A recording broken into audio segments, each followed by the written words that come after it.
Fox Sports. We are Baltimore. We are Arizona.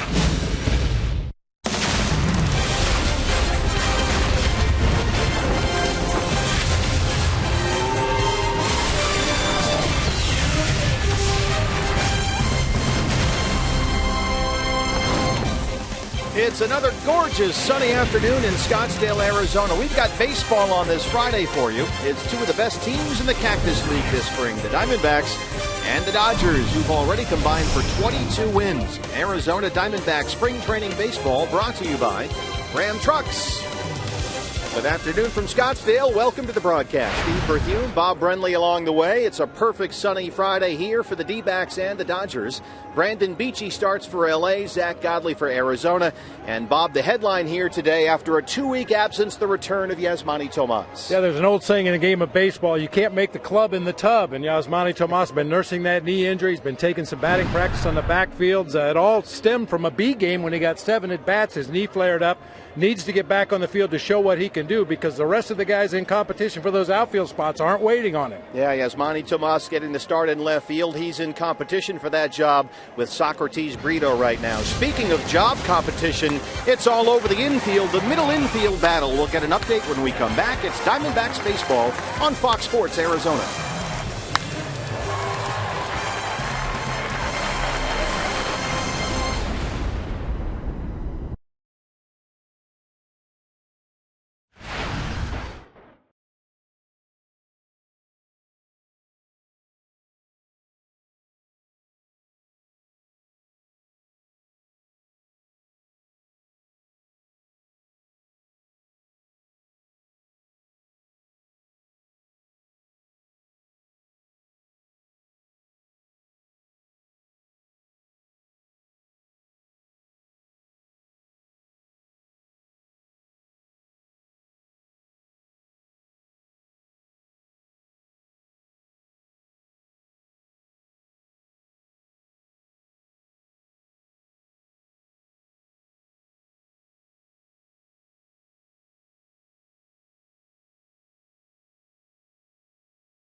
Marked by Sanderson Ford. The best play is at Sanderson Ford.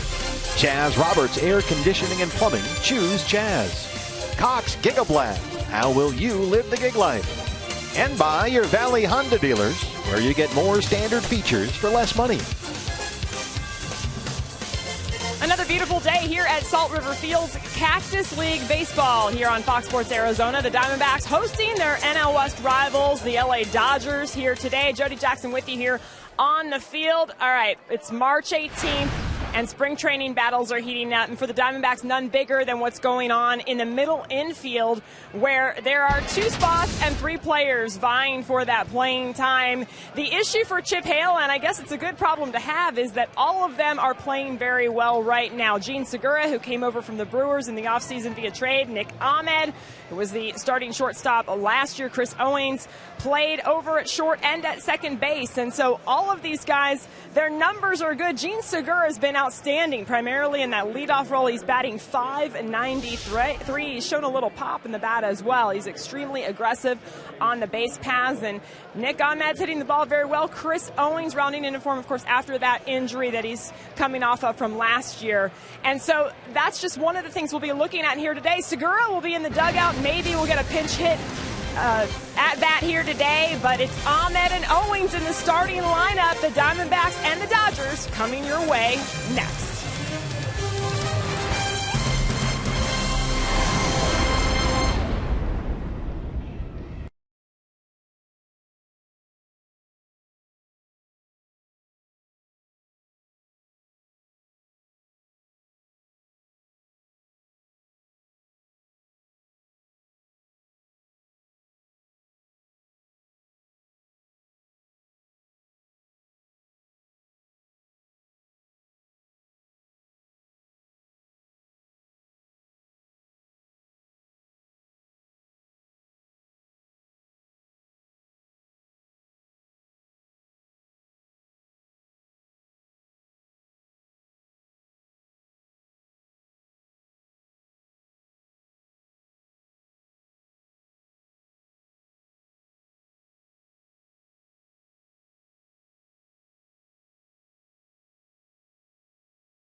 by Nissan. Get great offers on 5 exciting new models at Nissan now. Shop ChooseNissan.com today. Lone Butte Casino. You're in for more winning moments at Lone Butte Casino. By Tire Pros. For the best selection of Continental and General brand tires, visit one of our 22 locally owned locations. By Jack in the Box. Taste the all-new Double Jack Burger today, only at Jack in the Box. And by Law Tigers, Arizona's motorcycle lawyers. Salt River Fields at Talking Stick in Scottsdale, Arizona. This is the place to be in the Valley here on a gorgeous Friday afternoon. Steve Berthune, Bob Brenly, and Jody Jackson with you. It's Arizona Diamondbacks spring training baseball on Fox Sports Arizona. The Dodgers have made the trip over from Glendale today, and Dave Roberts, their new skipper, exchanging lineup cards with Chip Hale. And we are just about set to go here. Diamondbacks 12-4-1 in Cactus League play this spring. The best record in Arizona, second in the majors only to the Nationals, who are 11-3 in Florida. And the Dodgers playing very well as well, Bob, under their new skipper. Yeah, it's going to be like the National League West all season long. Dodgers and Giants and the Diamondbacks at the top of the division. At least that's what we're hoping for. Dave Roberts, his first year as the manager of the Dodgers. Here's how he's going to line them up this afternoon. A very representative lineup. Andre Ethier in left field. Howie Kendrick at second base. Justin Turner down at third. Chase Utley moves over to first base today, filling in for Adrian Gonzalez, who's playing for Team Mexico in the WBC qualifier. Yasiel Puig will be out in right field with Yasmani Grandal doing the catching. Kike Hernandez at shortstop. Trace Thompson out in center field. And right-hander Brandon Beachy on the mound. The Dodgers beat the Diamondbacks 7-2. That was their previous meeting this spring, March 5th, over at Camelback Ranch in Glendale. And these two teams, of course, will get very familiar with one another over the course of 19 regular season meetings. In fact, it's the Diamondbacks who will be the opponent in LA's home opener on April 12th. And the Dodgers won the season series last year 13-6. LA will open up on the road this year. 3 games at San Diego, then 4 at San Francisco, all in the first 7 days before they welcome the Diamondbacks to Dodger Stadium. D-backs taking the field, and we are just about set to go here. Zach Godley, the 25-year-old right-hander, his third Cactus League appearance, his second start. A 5-1 record with the D-backs last season. His first look at the big leagues, and boy did he impress. A 3.19 ERA in 9 appearances, including 6 starts. Yeah, the numbers are very impressive for Zach Godley last season, but even more impressive was his poise, the way he took the mound. He never seemed to be intimidated by the opponent on the field or how many people were in the stands. Hopefully he'll build on that here this spring, continues to battle for a spot in that pitching staff somewhere. Yeah, that 5th starter spot still up for grabs between Tyler Wagner, Robbie Ray, Archie Bradley, who had a rough go of things yesterday in Mesa against the Cubs, and Zach Godley very much in the mix as well. Let's take a look at the Diamondbacks around Zach Godley. Our eye on defense. It's brought to you by Nationwide Vision Centers. Well, we mentioned Yasmani Tomas back in the lineup out in left field. Evan Marzilli will flank him in center with Zach Bornstein over in right field. Jake Lamb and Nick Ahmed on the left side of that infield. Chris Owings and Paul Goldschmidt on the right side, with Wellington Castillo behind the plate today for right-hander Zach Godley.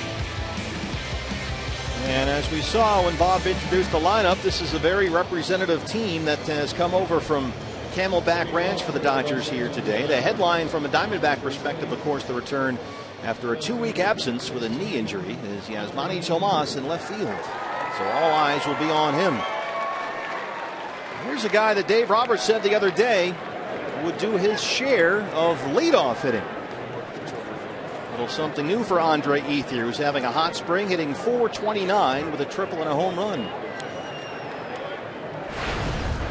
The new skipper sprung that on everybody over in Glendale not too long ago. Brian Goodman, our plate umpire. We are underway. First pitch is rolled into right center field. A base hit for Ethier. Well, that's why Dave Roberts said he would bat Ethier leadoff sometimes. He said because he gets on base. Only took 1 pitch here. Yeah, he takes his walks. Normally works a very deep, long, multiple pitch at bat, but that time picked on the first delivery from Godley and found the hole up the middle of the field for a leadoff base hit. The veteran Howie Kendrick now, only 4 games this spring. 1 for 10 at the plate. He's been slowed down with right groin soreness. He missed about 10 days. Just came back this week. So Godley immediately into the stretch, and there's strike one. I know it's spring training and guys are just working on things, but if this was a regular season game, you could almost be guaranteed Howie Kendrick would try to shoot that hole on the right side of the field. Very adept bat handler up there at the plate. He'll find the weakness in the defense, look for a pitch that he can drive that way.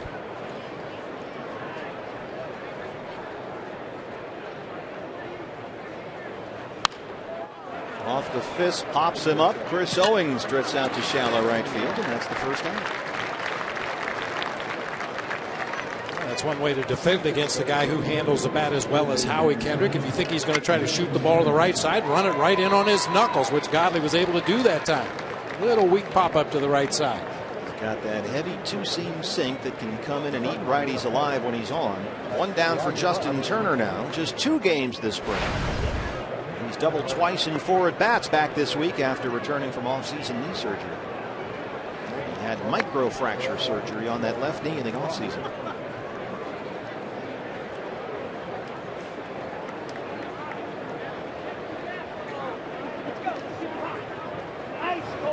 You look around this lineup, Bob, and it's familiar names certainly for the Dodgers. They're a veteran team, but some of these guys going from early 30s to mid 30s, many of them coming off injuries or surgeries. And you have to look at durability as a big question mark for LA this year. And who's going to be on the bench to back these guys up to give them some time off, and ideally for Dave Roberts, keep all of his veterans healthy deep into the season. But yeah, you're right. A couple of these guys are getting a little long in tooth, coming off some injury-plagued seasons. Be interesting to see as we see Ethier go back into first on his belly. Same logjam in the outfield for the Dodgers this year that they had last year. Yep. Carl Crawford will back up Ethier in left field. They brought Trace Thompson over from the White Sox. He's starting in center today. Yasiel Puig is healthy. They, of course, have Jock Peterson, Scott Van Slyke. Dave Roberts has inherited some of Don Mattingly's problems. 1-1 pitch from Godley. Of course, they have a 21-year-old shortstop, Corey Seager, but he injured his knee last week. He sprained a knee ligament, and they said today that they do expect now that Seager will be ready for opening day. So the news on him is very good. But their pitching staff has already been decimated by injuries. Brett Anderson likely done for the year. Hyunjin Ryu will not make a Cactus League start. They're thinking all-star break maybe for him. Of course, Brandon McCarthy still out with Tommy John surgery. That's it. 1-2 misses. 2 balls and 2 strikes on Justin Turner.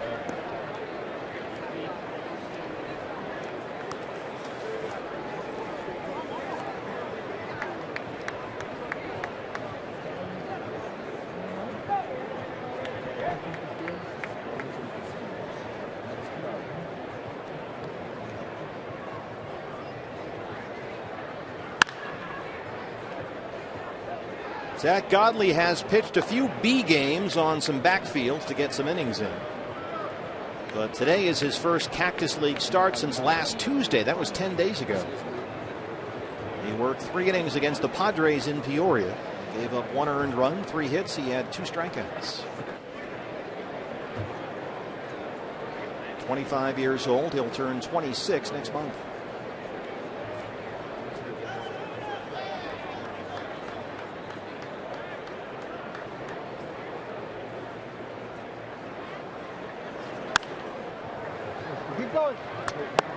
Justin Turner making him work. This guy has turned into quite a hitter. They got him. He was really an extra guy when he came over from the Mets. Played some second, some short, some third. Did a little bit of everything, but he has essentially taken over the third base job. He kind of figured it out offensively. There's a lot of movement in that setup in the right-handed batter's box, a high leg kick, but when his timing is good, he is as dangerous as a hitter as there is in this lineup. Last year, 16 home runs for Turner, a career high. That's it, JT. Working, JT. Took a little bite of Wellington Castillo that time, cued right off the end of Turner's bat, fouled back into the Diamondbacks catcher. Looks like everybody's all right. Easy for me to say. Well, you took your share of those in your day. You're entitled. Time served.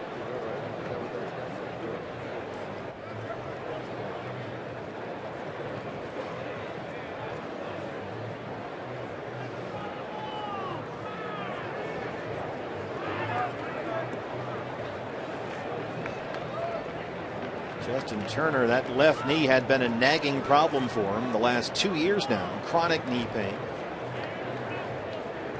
But that was addressed in October with microfracture surgery. That's the same procedure that Brad Ziegler had going into last season. 3-2. That's where they actually create tiny fractures in the bone in there to stimulate some new cartilage growth. Turner had a chunk of cartilage break off that knee. It was floating around inside there for much of the second half of the year. Chase Utley on deck. But that knee is all cleaned up and good to go. Ethier takes off. That one is behind Turner.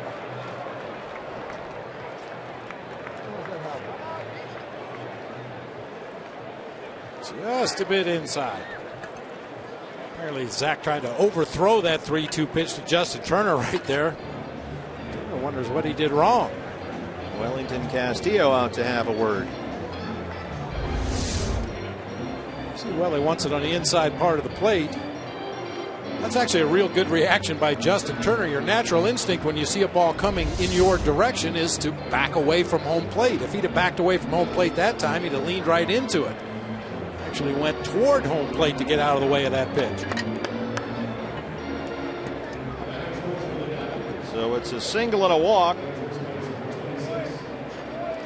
Ethier at second, Turner at first. One down for Chase Utley.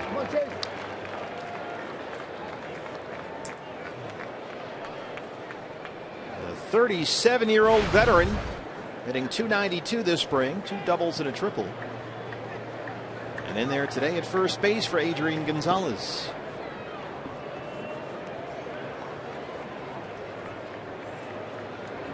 A long battle for Godley there in that at bat against Turner, and he lost it with the base on balls.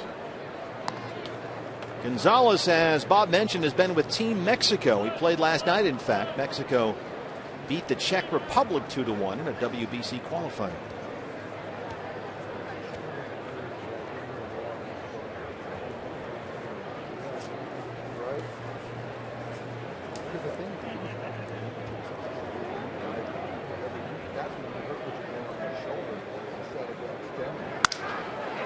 Slow roller. Goldie tried to pivot and lost his footing. It's off the glove of Owings out there. Ethier will score. Turner's at third, and it's 1-0 LA. Goldie stopped, made a break on it, and then fell down a bit, and it squirted into right field. Diamondbacks still had a chance to prevent the run from scoring if CO can make the play out there in shallow right field, just past a diving Paul Goldschmidt. Looked like Chris actually overran that ball a little bit, tried to field it between his legs. It skittered off his glove into shallow right field, allowing the Dodgers to take an early lead. A run is in. They're on the corners, one down for Yasiel Puig, who homered Wednesday at Camelback Ranch against the Rockies' Chad Bettis. He's hitting .263 in 8 games so far.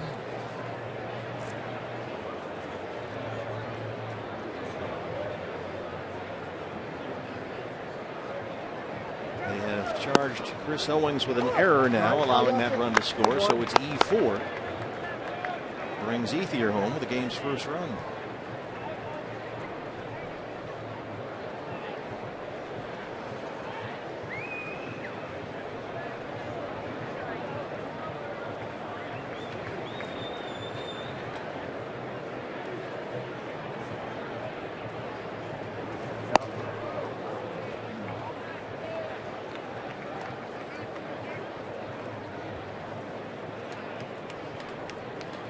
Interesting spring already for Puig. He was cleared of any wrongdoing. That was earlier this week in an investigation as part of MLB's domestic violence policy after a fight with a nightclub bouncer in Miami last November. There had been an assault allegation, but there were no witnesses, and Puig denied that any assault had occurred. No arrests or charges, and so he has been cleared of any wrongdoing. So the Dodgers able to get that out of the way before the start of the season.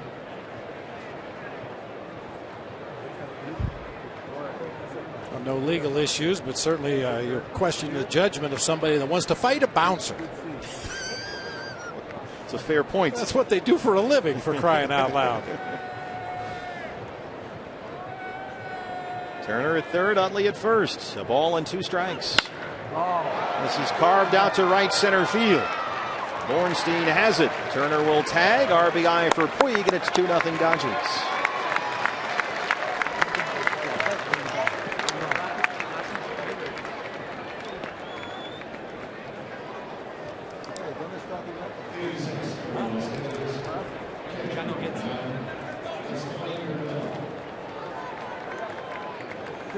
Two down, the catcher Yasmani Grandal.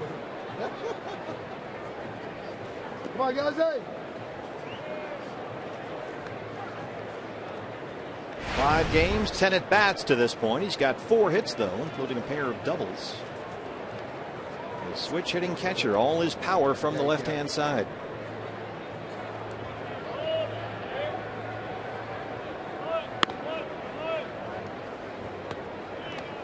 Grandal had an excellent start to the season last year. At the All-Star break, he was hitting over 280 with 14 home runs. But then a very painful left shoulder bruise suffered during the first week of August. And that really set him back. From August 1st on, he had a batting average of 119. Just played through it. The final 2 months of the season, he had only 3 extra base hits. That's one of those things that's tough for a manager and a coaching staff to balance. I mean, you really appreciate the fact that Yasmani Grandal was willing to go back there and play with the injury and play through the pain to help his team. But at some point, you wonder if the diminished returns aren't outweighing the heart that Grandal showed to be in the lineup. Yeah, he really did gut his way through those final 2 months. He said the pain just radiated through his upper body, especially affected his left-hand swing. But he was finally able to have surgery once the season ended. They repaired that AC joint in there in the left shoulder. The good news was there was no labrum damage even after playing through it for 2 months.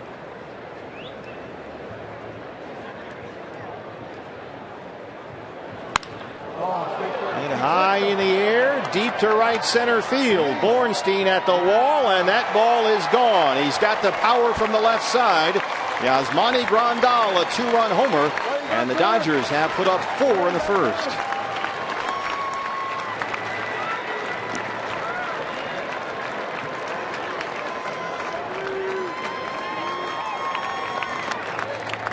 A lot of breeze here today at Salt River Fields. What wind we did have earlier was blowing out to right center field. Flags are just dangling out there right now, just like that breaking ball dangled right in the middle of the plate. Oh, gets a real good look at it. He played down here in the Cactus League long enough to know if you get most of it, it's got a good chance to leave the ballpark. That one just does sneak over the 390 mark. Arvin Alston, the bullpen coach out there, to have a word. This is exactly the way things went yesterday afternoon for Archie Bradley over at Sloan Park in Mesa, where the Cubs got 5 in the first. And Zach getting roughed up a bit here. 2 down, the shortstop, Kike Hernandez. And Hernandez, another guy that had off-season surgery on his shoulder, his right shoulder. He's 3 for 26.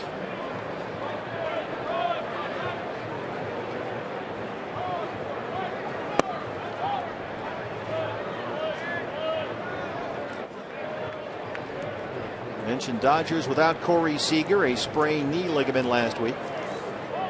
But they say the swelling has gone down nicely, and they're pretty optimistic Seager will be back in time for the opener. This is hammered foul down the left field line. It's one of those things, partner, maybe you have to look a little bit beyond the numbers, but it has to be concerning that Zach Godley has given up 3 home runs already this spring. Gave up only 12 in 218 minor league innings. Bounce to third for Jake Lamb. And the first finally ends for Zach Godley, but the Dodgers get 4. D-backs coming up.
part of a 4-run Dodger first, and Chip Hale's Diamondbacks, who lead the majors this spring in batting average, runs, and hits, have some work to do here against Brandon Beachy. Going to need to get it going against the Dodger right-hander. Here's how Chip's going to line them up this afternoon. Chris Owings at second base, Nick Ahmed at shortstop, Paul Goldschmidt in his customary 3 spot, Jake Lamb cleaning up today at third base, Yasmani Tomas out in left field, Zach Borenstein in right field, Wellington Castillo doing the catching. Once again, the pitcher in the 8th spot, Zach Godley, and Evan Marzilli out in center field will bat 9th.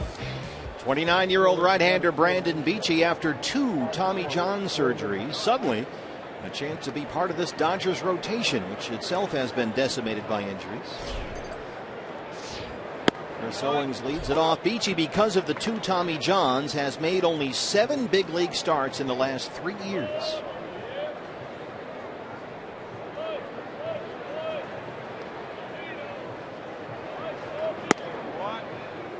He's ahead of Owings, 0-2. They have lost Anderson. They're without Ryu and McCarthy. So there are opportunities for starting pitchers in LA.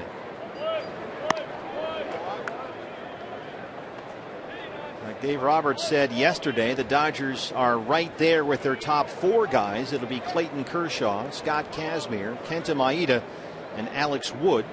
There's 3 lefties in there, by the way. And as far as that 5th spot, it's Beachy, Zach Lee, and Mike Bolsinger, essentially competing 3 for 1. Hernandez at shortstop.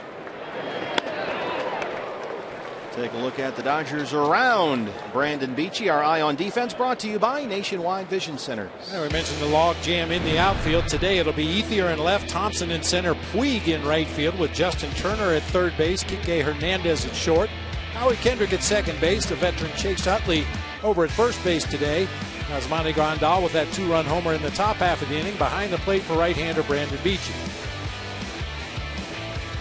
Well, Nick Ahmed, all the talk about the competition for infield spots, and Nick's bat, well, the bat has come alive this spring. He's hitting over .460 and has hit safely in 9 of his 10 games this spring. Nick has 2 doubles, 3 triples, and a home run.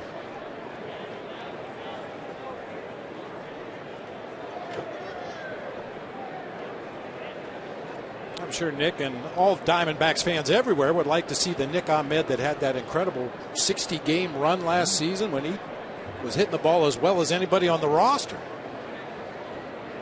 It's in there. They know that.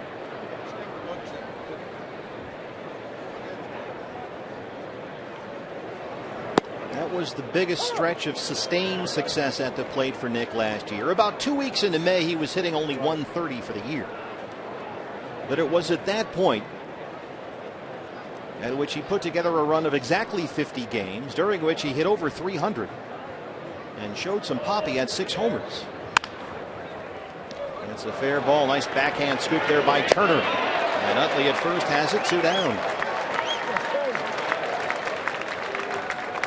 It was a tricky play down there for Justin Turner. Smothers it on the short hop, moves a couple steps to his right, reaches across to the backhand, then throws a short hop to Chase Utley over at first. Let's play on both ends. 2 up, 2 down for Beachy. Here's Paul Goldschmidt. Goldie hitting an even 300 through 10 games, a double and 5 RBIs.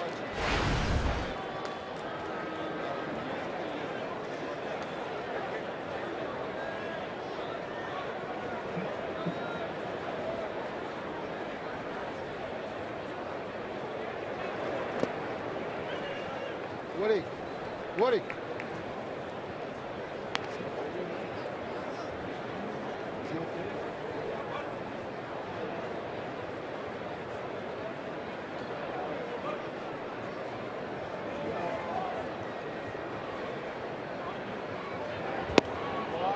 Two and 0. How and when to rest Goldie.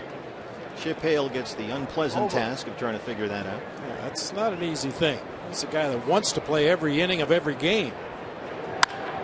Drives it toward Puig in right. And he runs it down just shy of the wall out there. Good shutdown inning from Brandon Beachy. We are through 1. Diamondbacks trail it 4-0.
to the top half of the second inning.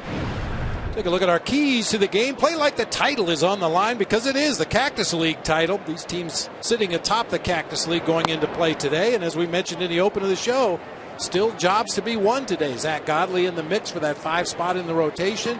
Yasmani Tomas in the mix in the outfield. And we've talked about the middle infield competition. Jobs are still out there to be won. Trace Thompson leads off the LA second against Zach Godley.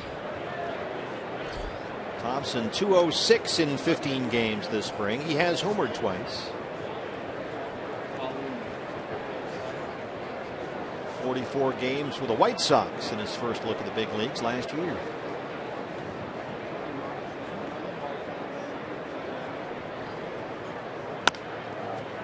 This is chopped foul at third. And Thompson, if the name sounds familiar, if he looks like somebody you may watch in a Golden State Warrior uniform, that's because that's his brother Klay Thompson, the superstar three-point shooter at Golden State. Trace, the center fielder now for the Dodgers after coming over from the White Sox.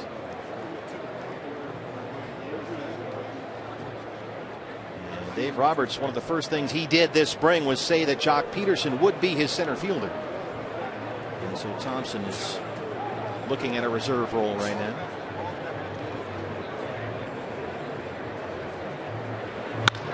Hard to third. Jake Lamb stays in front, recovers, and throws him out.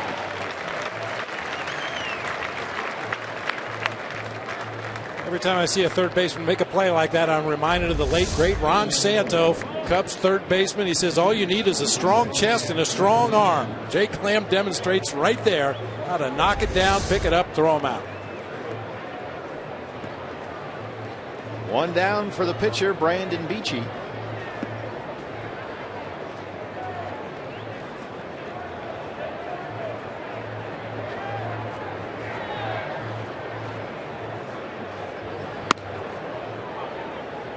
That was interesting after our game a couple of nights ago. Jake Lamb talking about working with Matt Williams and playing deeper at third base this year.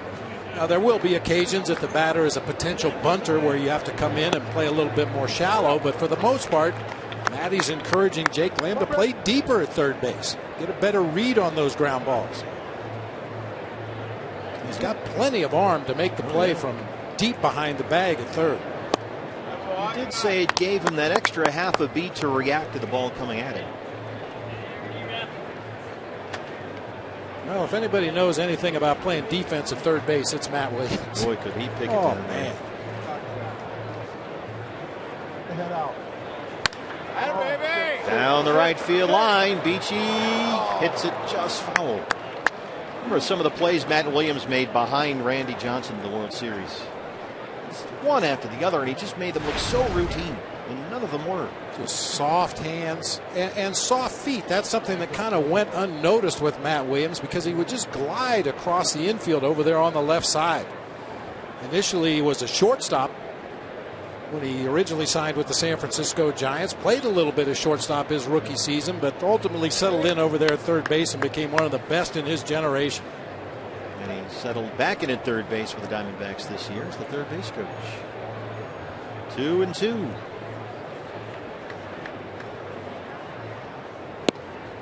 Got him. 2 down. First strikeout for Zach Godley. Okay.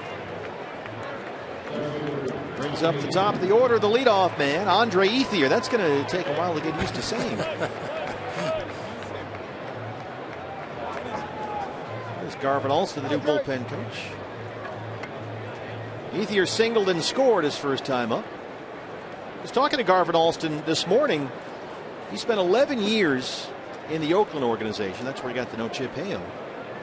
But Garvin was telling me that he was there and really involved when Oakland decided to convert Brad Ziegler from an overhand thrower to a submarine guy. So he was really there on the front lines of all that the day they got the idea and tried it out.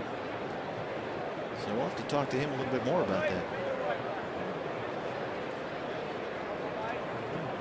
He's got a son who's a pitcher at ASU. Goldie smothers it at first. Godley's there. America's first baseman, Paul Goldschmidt. A nice 1-2-3 second for Zach Godley, who sprints back at the dugout. D-backs trail the Dodgers 4-0. Some Goldie D here in Scottsdale.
It's 4-0. Hey fans, secure tickets now for the Diamondbacks opening day game at Chase Field. It's Monday, April 4. First pitch is 6:40 against the Colorado Rockies, and Zach Greinke will be on the mound, so don't miss that. Get your tickets right now at dbacks.com. Bottom two we go. Jake Lamb, Yasmani Tomas, and Zach Bornstein against Brandon Beachy, who's got a 4-0 lead.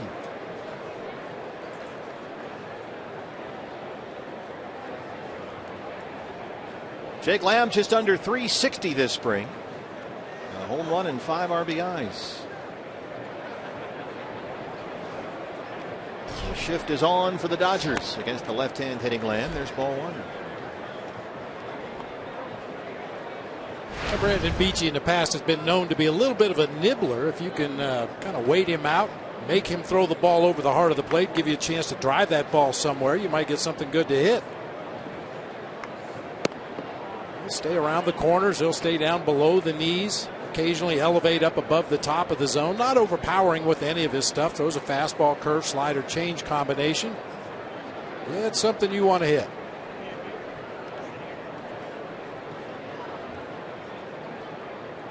Dodgers with the shift on, as I mentioned, and Justin Turner has spent a fair amount of time playing second base. But that allows, it seems, Dave Roberts to put his third baseman way out there in right field. And they leave Howie Kendrick where he is, and Enrique Hernandez, the shortstop, over on the left-hand side as Lamb draws the leadoff walk. And now, for the first time in 2 weeks, a look at Yasmani Tomas.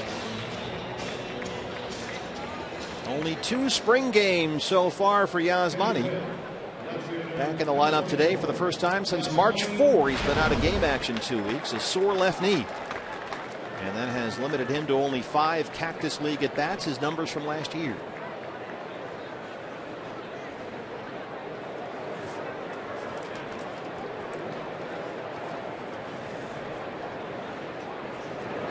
Swings at the first pitch and belts it into left. Tomas is back, his first hit this spring. Yasmani went through a full workout Wednesday. He ran, he took batting practice. Chip Hale said, in fact, he hit the heck out of the ball.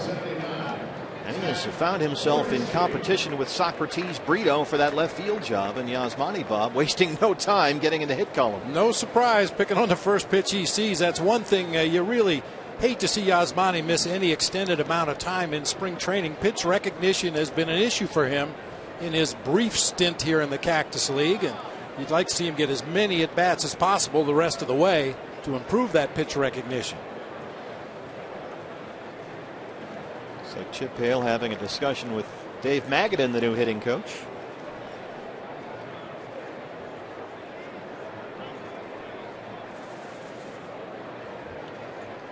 So a good start here in the Diamondbacks second. 2 on, nobody out. for Zach Bornstein, hitting .280 through his first 13 Cactus League games.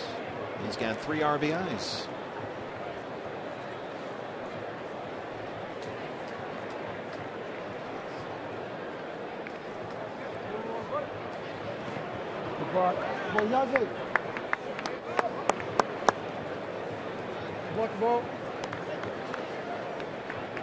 I've been watching Zach Bornstein this spring, and he occasionally reminds me of a former Diamondback, Lyle Overbay.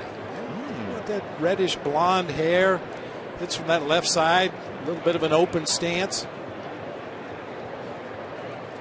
A vague visual match for Lyle Overbay. If you squint your eyes a little bit. Bornstein, 25 years old. He'll be 26 in July. Has never played in the big leagues. Diamondbacks got him at the trade deadline 2 years ago in a deal for Joe Thatcher.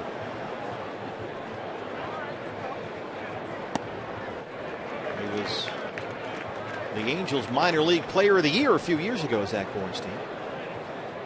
Hit .337 in A ball and was the Cal League MVP. Jake Lamb is at second. Yasmani Tomas at first. 2 balls, 2 strikes to Zach Bornstein. Big gap in right center right now. This is down and away. The count is full, 3-2. Yeah, the Dodgers were playing Bornstein to hit the ball to the opposite field when the at-bat began, and with each passing pitch, they moved a little farther and a little farther over toward left field. You can see the big gap in right center, also down the line in right.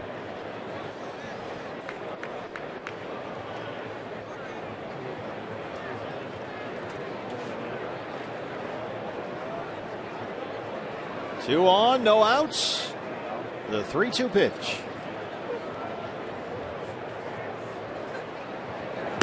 Ball 4, the bases are loaded. And Beef Wellington is on the menu. Second walk in the inning issued by Brandon Beachy.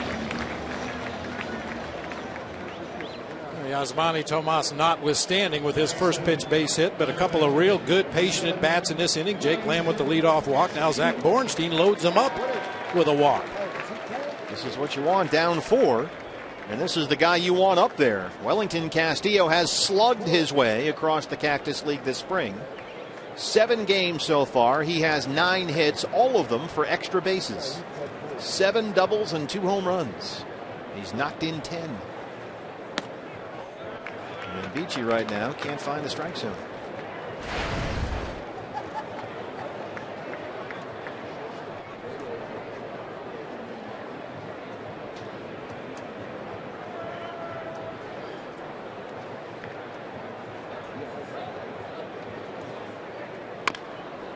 Chops it foul, a ball and a strike.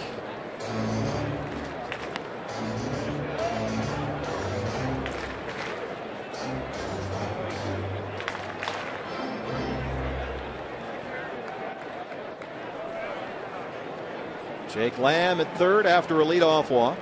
Yasmani Tomas, his first hit this spring, at second. Zach Bornstein a base on balls. He's at first.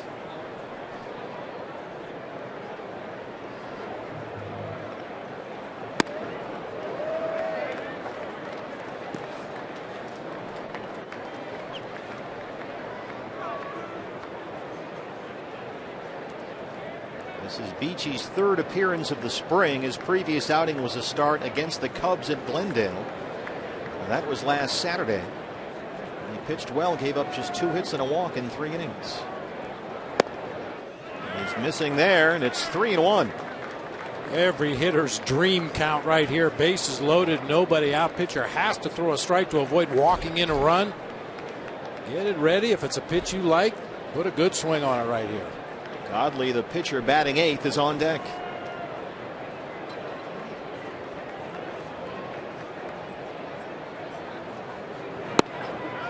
Hold on there, Welly. That's not a bad take. 3-1 count. You're looking for your home run pitch, whatever that might be. Something up over the inside part of the plate, something down and in, wherever your happy zone is. That's the one pitch you look for on a 3-1 count. That was, however, a pitcher's strike right on the outside corner at the knees. Ryan Goodman says strike 2, and it's a full count, 3 balls and 2 strikes.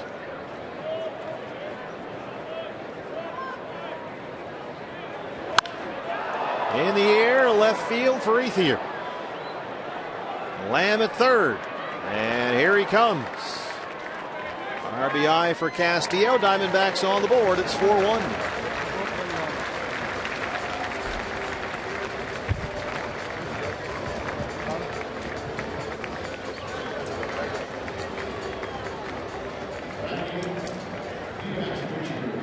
Another good deep pitch at bat that time by Wellington Castillo. Didn't get the pitch he was looking for, 3-1, but got a ball he could lift to the outfield, get that runner home from third base. Now this raises the always debatable point, Bob, about the pitcher batting eighth. You've got a chance to do some damage here. And yeah, you got the 1 run in, but you still have 2 on, 1 out. Now the pitcher's up. I don't think there's been enough data collected yet on the pitcher hitting eighth to really figure out if there's a trend. But you're going to run into this occasionally when you have that pitcher batting eighth, an RBI situation, especially here early in the ball game. I would expect Godley to be bunting in this situation. He squares. Godley charging from first. That's strike 1. Nice chase. Of course, the trade-off is on those innings when the number 8 hitter, in this case the pitcher, makes the final out, you have the number 9 guy leading off the next inning, followed by your regular leadoff hitter, ideally setting the table for those guys in the middle. Right back to the mound. Beachy has Tomas at third. They throw it away. Bornstein will head for third base. So they got the lead man there. Godley bunted it right back to the pitcher.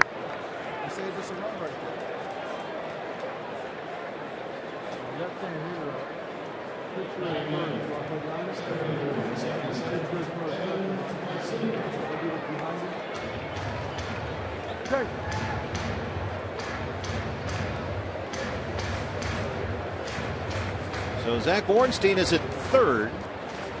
Zach Godley, the pitcher, aboard at first, and it's the center fielder, Evan Marzilli, who's hitting .308 this spring. 3 doubles, a triple, and a home run. He's knocked in 3, his numbers last year. And a Double-A Mobile, where much of his season was wiped out by ankle surgery.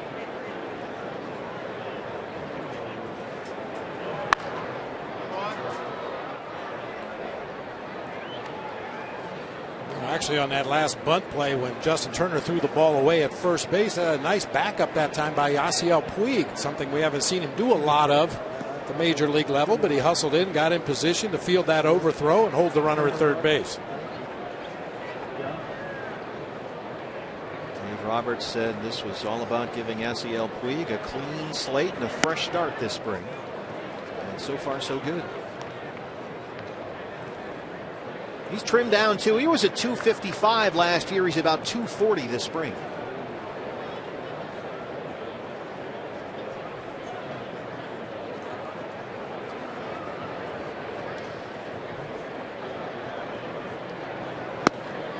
Marzilli checks his swing, but it's strike 2.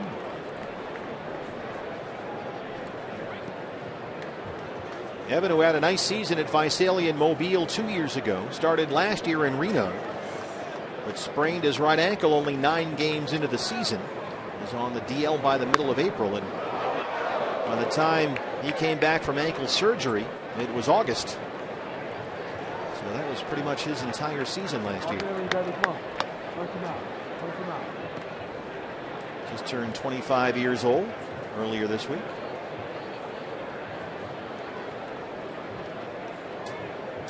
It's hard enough to get into a rhythm with this game coming out of spring training when you're healthy going into the regular season. But anytime you have an injury that puts you on the shelf, as long as Marzilli was on the shelf, you feel like you're coming back cold, like you haven't had any spring training.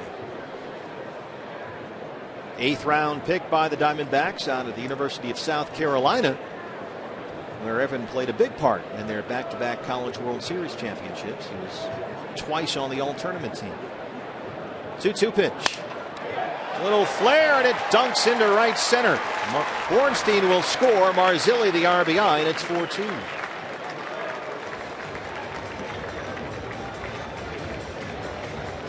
Not sexy, but it works.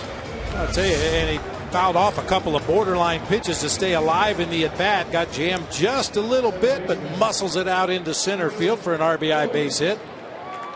Zach Godley very cautious on the bases. Probably appropriately so. He sprints into the dugout. Now he's cautious. Yeah.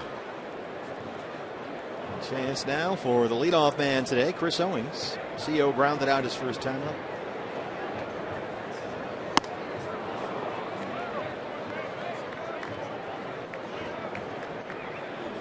You could hear somebody from the Diamondbacks dugout, maybe one of the coaches, maybe one of his teammates, saying, "So what? It's just one pitch." Awkward looking check swing from Chris Owings, but you can't do anything about that now. Get your head back on straight, get a ball you can drive. Well, CO through 9 Cactus League games, hitting .321 with 3 RBIs. And one of the things you like that we've seen from Chris this spring is the on-base percentage. It's just under .390. So he's done a good job getting on base. He's got 4 stolen bases. That leads the team. Bounces this one in the hole. Turner in front of Hernandez. And they can't make the play. The bases are loaded.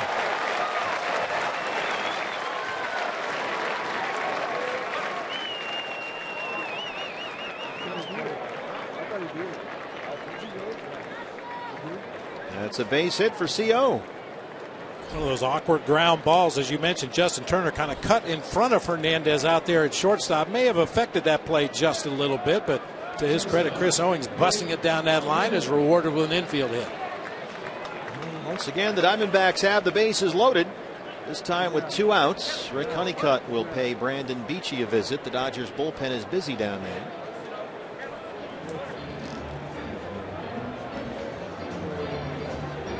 This would be a real nice story for Brandon Beachy if he could make his way back from 2 Tommy John surgeries. He made just 2 starts for the Dodgers last July, got knocked around pretty hard, and now admits that he probably came back too soon last year, only a year and a half removed from his 2nd Tommy John. So he finished up last season in AAA at Oklahoma City. And he said, sometimes it takes rough outings like that to really realize where you were in the process of coming back at that point. So he's got some perspective about it, but now he's built up some arm strength, and he was brought back in January as, kind of just a cheap insurance policy. Why not? Depth is always a good thing, and they've needed that depth because here he is bidding for a rotation spot.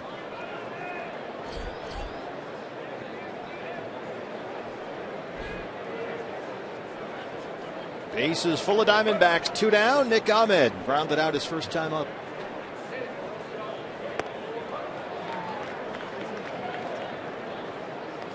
Saw Rick Honeycutt, the pitching coach for the Dodgers, make that trip to the mound. The only returning coach for the Dodgers under Dave Roberts. Honeycutt back for his 11th season as a pitching coach for the Dodger Blue.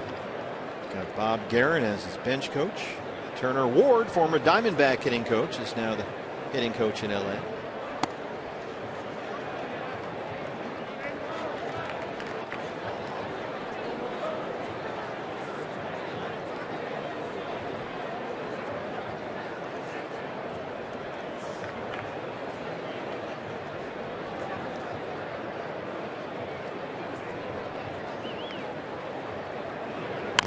That's it.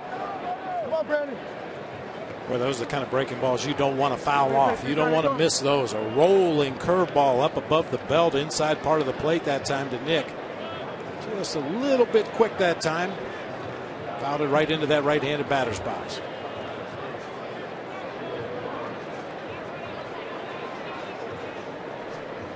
Big spot for Nick, trying to lock down that shortstop job. Chip Hale said they will not be naming any starters for a while here. This is going to be a dogfight. Second base, shortstop, and third. Locked it up, and that's going to leak into the seats. Go talk to those. Get out of here. Go get a hot dog. Well, you can bet that Nick was talking to him. Oh, yeah. Trying to get 4 runs back here after a 4-run LA first. That included a 2-run home run by Yasmani Grandal. Diamondbacks have put up a 2 spot here in the second. Trying to get more with 2 down and a 1-2 count on Ahmed.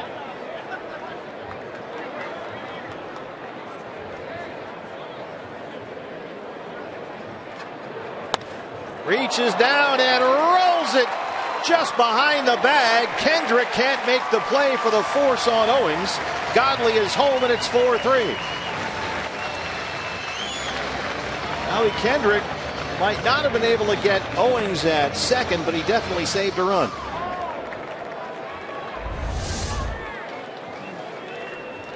You can see Grandal going down to block that ball. It was headed for the dirt. That's a real nice stop by Howie Kendrick. Stay on the bag.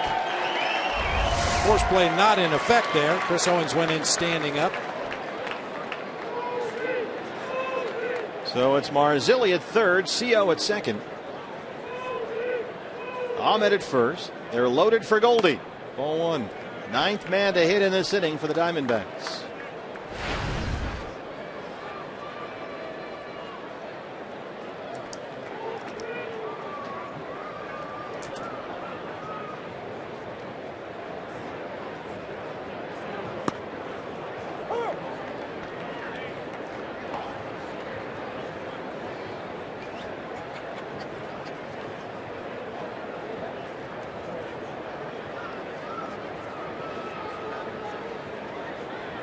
Goldie last year hit .340 with runners in scoring position, a career high. And it's a strike, 1-2. Hit the ball hard his first at bat, a line drive to right field. Puig was able to shag it for the last out of the inning.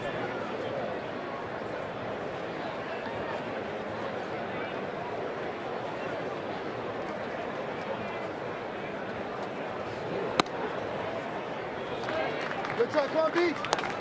The pitchers are so careful when they come inside to Paul Goldschmidt to make sure they get it inside far enough that he can't do damage with it.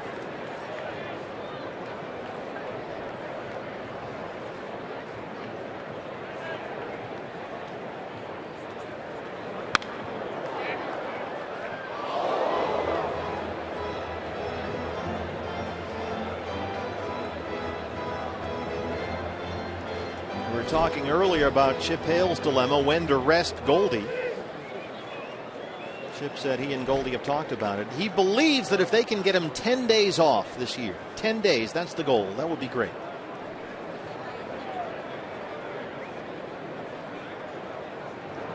And Beachy wins the battle. He strikes out Goldschmidt, and the Diamondbacks leave him loaded, but they get three. They'll head to the third. They trail it 4-3.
Talking Stick in Scottsdale, Arizona. Steve Berthune, Bob Brenly, and Jody Jackson back with you. D-backs trail the Dodgers 4-3 as Howie Kendrick leads off the LA third against the Diamondbacks' Zach Godley on a gorgeous Friday afternoon here in the Valley. Kendrick popped up his first time up, 0-for-1.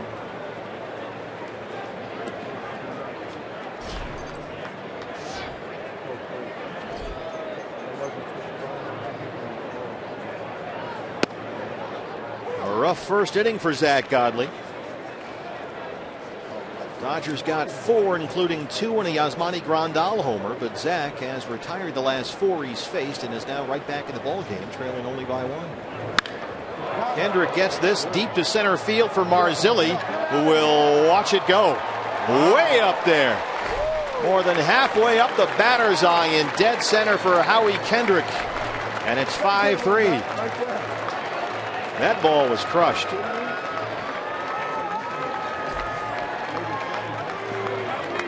Seen a lot of home runs in this ballpark. Not too many up there. No, that ball really carried well. I mean, Howie Kendrick has done a lot of damage against the Diamondbacks the last couple of seasons. Really gets down and through this ball. It's a lot of backspin. That thing just defied gravity as he went out there to center field. Marzilli thought he had a chance initially, but you got to be running a camera to catch that ball. Almost hit the camera. Turner, first pitch swing and dunks it into center. He's aboard for the second time today. You think, Bob, that this is a case with Zach Godley's stuff of that thin desert air? Yeah, I'm sure there's something to be said. I mean, what we saw from Zach last year in his starts at the major league level, a lot of movement. He didn't throw anything straight. Heavy sinker, heavy cutter, everything down in the zone and moving. And, of course, here in Arizona as well as in Colorado, you just don't get the same kind of break on your pitches, same kind of movement on your fastball that you will at sea level.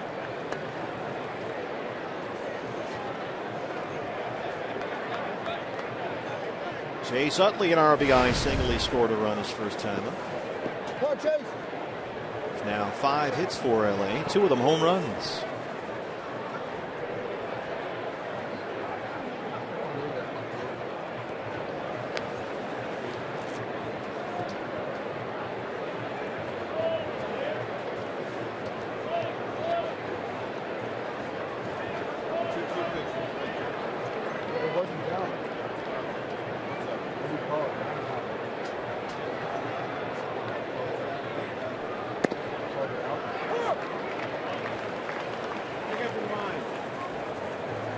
Utley has that traditional very late waggle.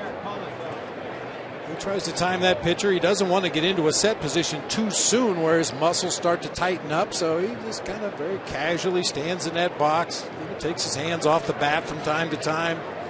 He'll take that one last waggle just about the time Zach Godley's ready to deliver the pitch. Pops it up. Castillo will give it a look. And he's got it. 1 down. Time for Puig.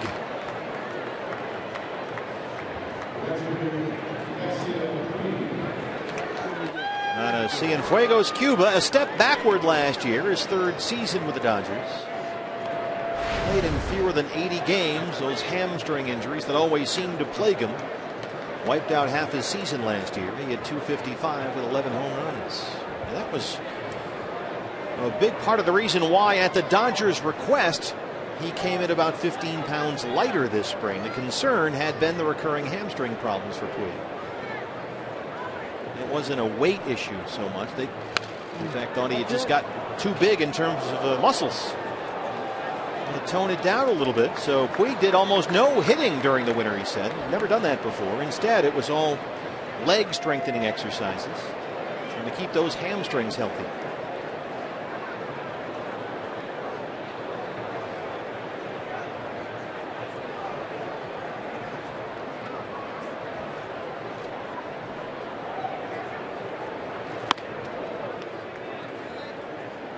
The way Yasiel Puig burst upon the scene a couple of years ago, people paid a lot of attention to him. And last year, when he was healthy and when he was able to take his at-bats and play for the Dodgers, teams started to develop a book. He saw a lot of fastballs inside off the plate. He doesn't like the ball inside. A lot of breaking balls in the dirt low and away. A lot of off-speed pitches when the count was in Puig's favor. And now it's up to him to make an adjustment if he's going to be that same player he was a couple of years ago. There were points 2 seasons ago when he did improve his plate discipline, stopped chasing the ball so often. Hammers that one into left center. Turner will take the turn and head for third. They'll stop him there. It's a double for Puig.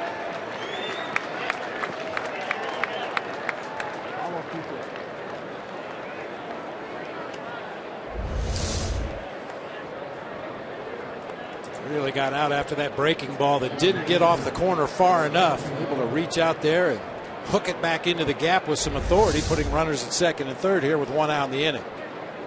For Yasmani Grandal, who homered his first time up. Grandal, another native Cuban, former San Diego Padre, back for his second season in LA. An all-star last year.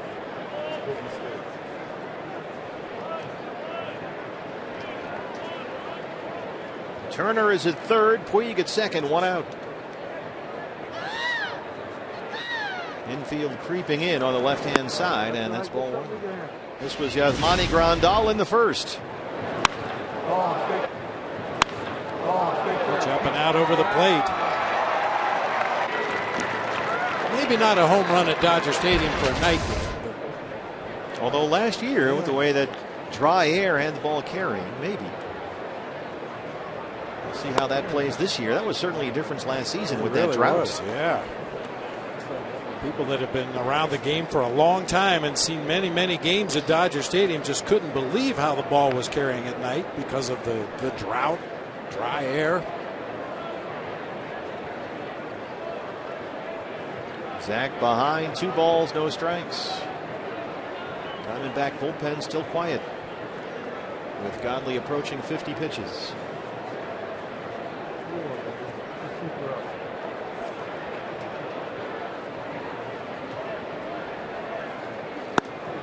There's a strike, 2-1. Diamondback starters at this point in the spring have generally been going about 4 innings.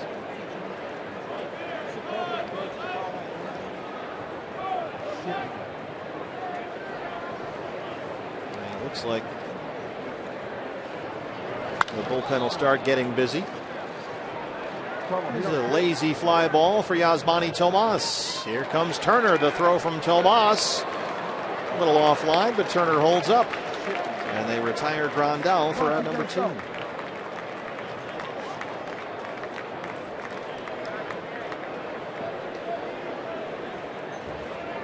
That'll bring up the shortstop, Kike Hernandez. If you haven't seen a day game here at Salt River Fields yet this year, where you been?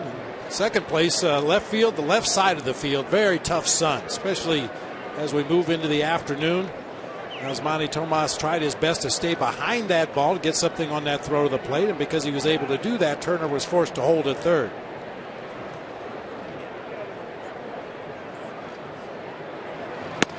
Big cut there by Hernandez, who was only 3 for 27 this spring.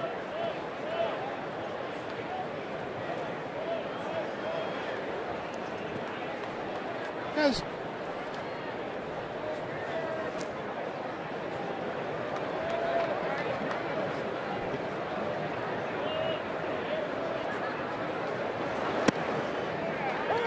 That's strike 2. Peter O'Brien just ran down to the Diamondback bullpen a moment ago and is frantically limbering up. So maybe Peter's getting set to check into the game.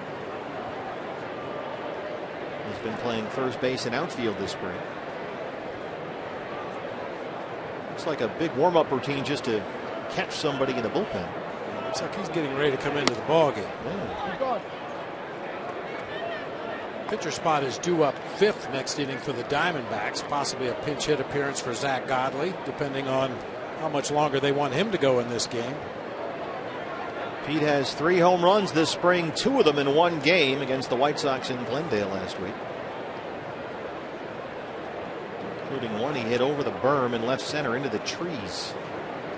1-2 pitch. Zach Godley sprints off the mound. He gets Hernandez and strands Turner and Puig. It's 5-3 Dodgers.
customize your own ticket package with the D-backs mini plan.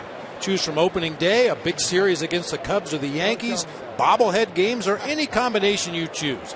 Save over single game prices with a 6 or 10 game mini plan. Buy now at dbacks.com. Jake Lamb leads off the Diamondback third inning against Brandon Beachy. And the Dodgers once again have the shift on for Lamb. Jake walked and scored his first time up. And again, they have that unusual configuration out there with the third baseman, Justin Turner, playing in the middle there in shallow right field. So they leave Kendrick where he is at second and Hernandez where he is at short. And the third baseman goes way out there.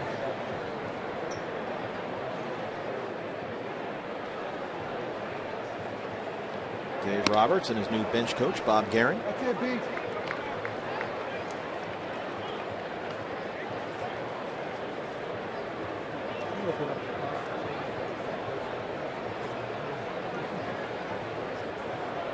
Every time I see those Dodger spring training caps, I can't help but think of Tom Selleck in the movie Mr. Baseball. They had those exact same hats. Good block, good ball. Good try. For the Dragons. Block the ball.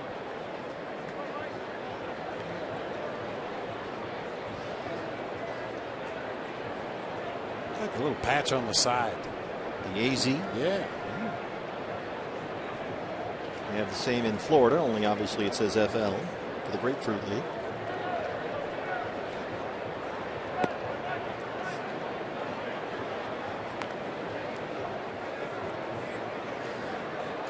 Yeah, the way we've seen Jake Lamb make adjustments with his new setup in that left-handed batter's box this year, he's been more willing and more able to take the ball to the opposite field. It'll be interesting to see if he gets a couple of knocks the other way against the Dodgers if they pull out of this exaggerated pull shift.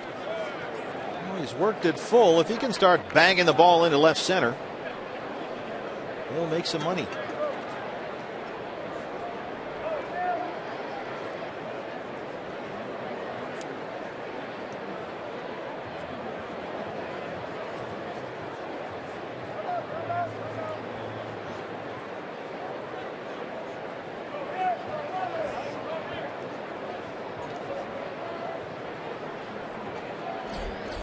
Manny Tomas back today. Singled in his first at bat. He's on deck. Jake just does reach out and get a piece of that one.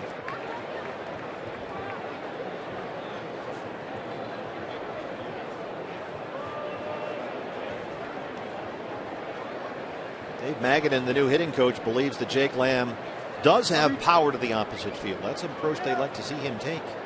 Drive that ball to left center. There's Max. 3-2 pitch. And he works a walk. 2 plate appearances, 2 bases on balls for Jake Lamb. And once again, the leadoff man is on for the Diamondbacks. And here's Tomas. That's the 3rd walk issued by Brandon Beachy. Tomas, as he often does, swung at the first pitch in his first at bat and knocked it into left field for a single. His first hit this spring. This is just his 3rd game. He's been out of action the last 2 weeks with a sore left knee.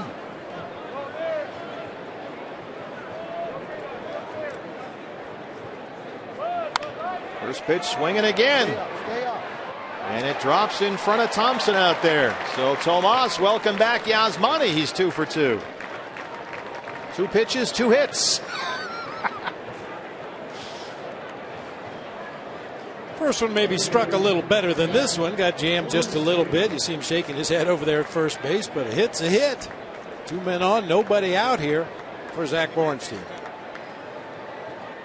Diamondbacks sent 9 to the plate in the second against Beachy. They scored 3. Borenstein walked and scored in that inning. There he is, first and second, no outs.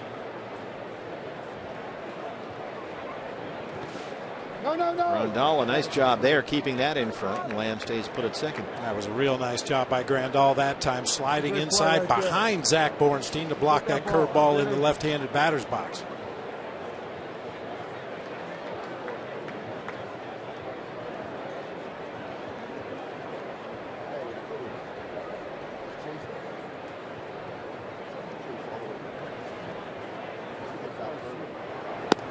Is there a little gonzo in this batting stance? A little bit, yeah, especially the way he drops his bat all the way down on his shoulder. That particular point in his setup, he does remind you a little bit of Luis Gonzalez. Of course, Gonzo was even more exaggerated with his open stance. Right there.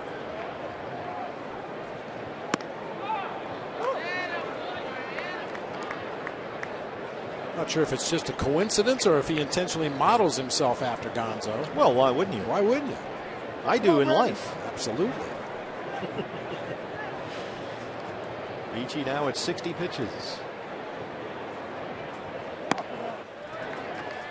He's not been terribly efficient this afternoon. Behind now 3-1. He's already walked 3.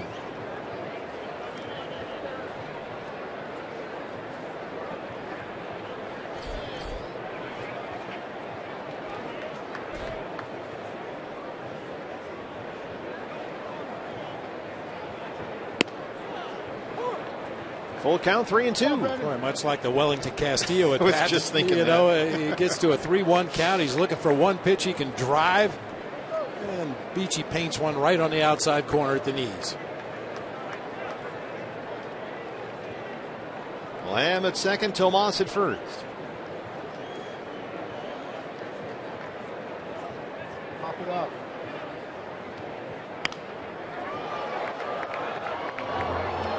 Zach Bornstein most of last year at AA Mobile.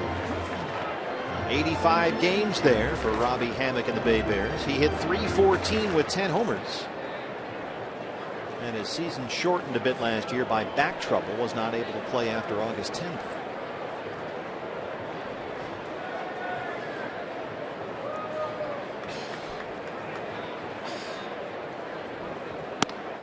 Three-two misses upstairs, and that's 4 walks for Beachy. The bases are loaded. First 3 have reached in the Diamondback third. And Dave Roberts has seen enough.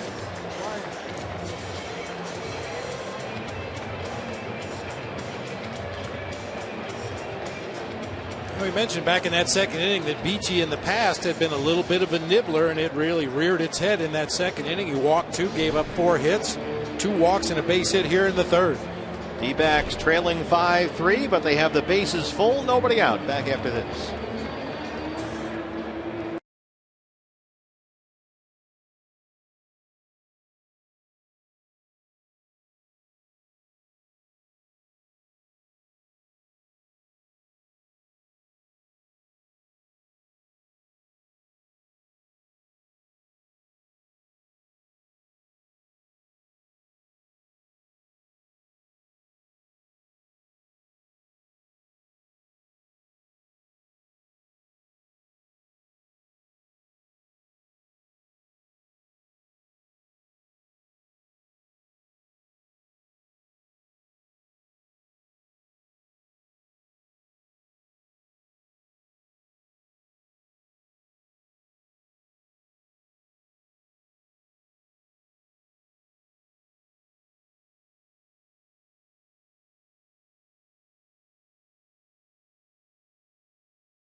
Arizona Diamondbacks spring training baseball brought to you by Ram Trucks. We're at Salt River Fields at Talking Stick in Scottsdale. The Diamondbacks trail the Dodgers 5-3. But Arizona has the bases loaded and no outs for the new pitcher, one of the best relievers in the National League last year. It's the right-hander, Yimi Garcia. This guy's tough. Well, Diamondbacks saw a lot of him last season. You can see his 6th game this spring so far. In his previous 5 innings, gave up 5 hits, walked a batter, struck out 4. He's given up 1 run so far in the Cactus League. He pitched Wednesday against the Rockies, gave up 1 run in 1 inning. Bases full, nobody out for Wellington Castillo.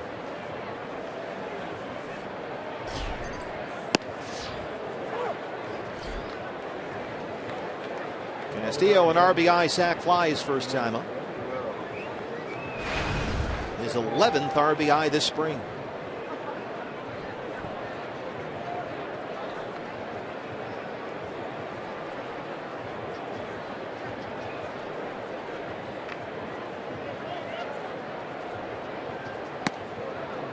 It'll be interesting to see how the Dodger bullpen plays out this year, Bob. Remember, they almost had Aroldis Chapman and backed away from that deal after Chapman had some off the field concerns. He's now a Yankee. He'll be suspended for the first month or so.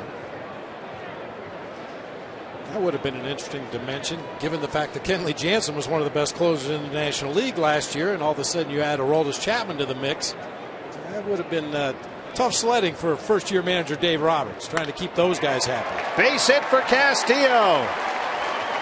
Lamb will score. Tomas will score. Bornstein's in at third. It's a 2-run double. Another extra base hit for Beef Wellington. He's got 10 hits this spring, 8 doubles and 2 home runs. We don't need no lousy singles. Castillo staying hot at the plate once again, gets out in front of a pitch. Garcia left it on the inside part of the plate. Wellington made him pay. Hooks it down into that left field corner to drive home 2. That'll make it 13 RBIs this spring for Beef Wellington. Diamondbacks come back to tie it up at 5.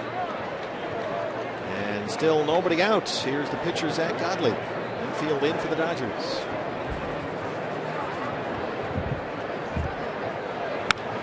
Look out. Wow. That'll make you think twice about sitting over there by that dugout. Oh. Well, Zach will tell you he was trying to shoot one through the right side, when in reality he plucked that ball right out of Grandal's glove. Very nearly hit the Dodger coaching staff on the right side.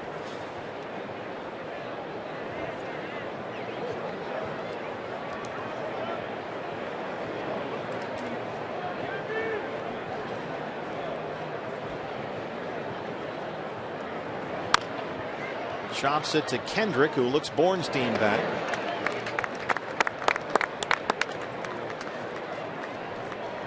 And now a chance for Evan Marzilli. Let's go downstairs to Jody. You guys had the chance to talk to Evan Marzilli earlier today, and he said, look, he stayed here in the offseason and was able to prepare here at Salt River Field, so he feels more prepared than ever for this particular season. And it might seem obvious, but his goal, of course, is to be called up this season. Last year, you guys talked earlier about that injury that he had, spent time in Mobile and in Reno. And so he's just working on all facets of his game. Big energy guy. The coaches really like how he's working right now. We've also talked about the fact that he's roommates with Archie Bradley, Jake Lamb, and Caleb Fleck. He said they call it the frat house, but really they don't do anything but sit around and watch TV. In fact, all the action is from Archie Bradley's black lab, whose name is Crash, apparently. And he provides a lot of the entertainment. I didn't actually get to ask him though what cereal he eats, guys, since that's kind of the we talked about that with Jake Lamb the other day. But they're having fun, they're working hard, and for Evan, he's hoping that this is the year that he gets that call. Yeah, you'll probably find some Fruity Pebbles and Cocoa Puffs in Archie's kitchen. Evan Marzilli rolls it into center. Bornstein scores. Here comes Beef Wellington. A 2-run single for Marzilli. And it's 7-5 Diamondbacks. This guy from the left-hand side, Bob, a nice option as a fourth outfielder. He can play all 3 spots. He can go get him in center, and he's hit this spring. And he's showing he's a real good contact hitter. Situation just called to put the ball in play, drive it through that infield if possible, and easily rolls it into center field. That'll score a couple for the good guys.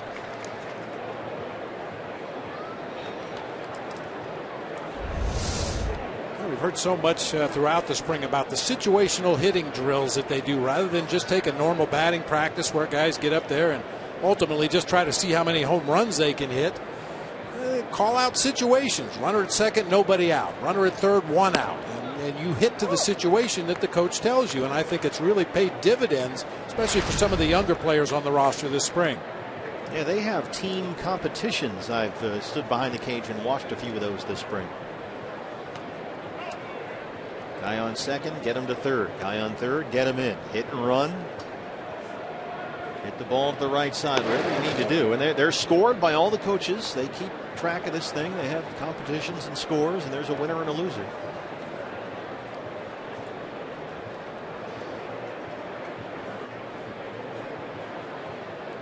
Chris Owings singled his last time up. He's 1 for 2.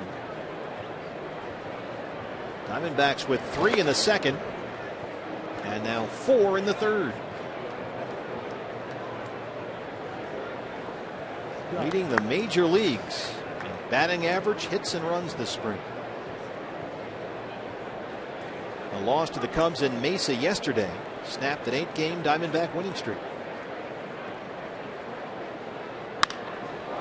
In the air for Puig in right field.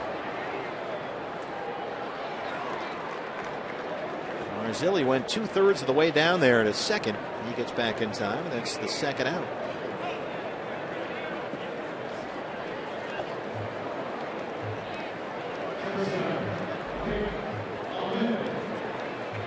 Nick Ahmed getting the start at shortstop today. It's a family affair here today, BB. Nick has a younger brother, Michael, who's a third baseman in the Dodgers system, and Michael made the trip over today from Glendale. So we might see the Ahmed brothers on the field at the same time. There he is. Michael played his college ball at Holy Cross in Massachusetts.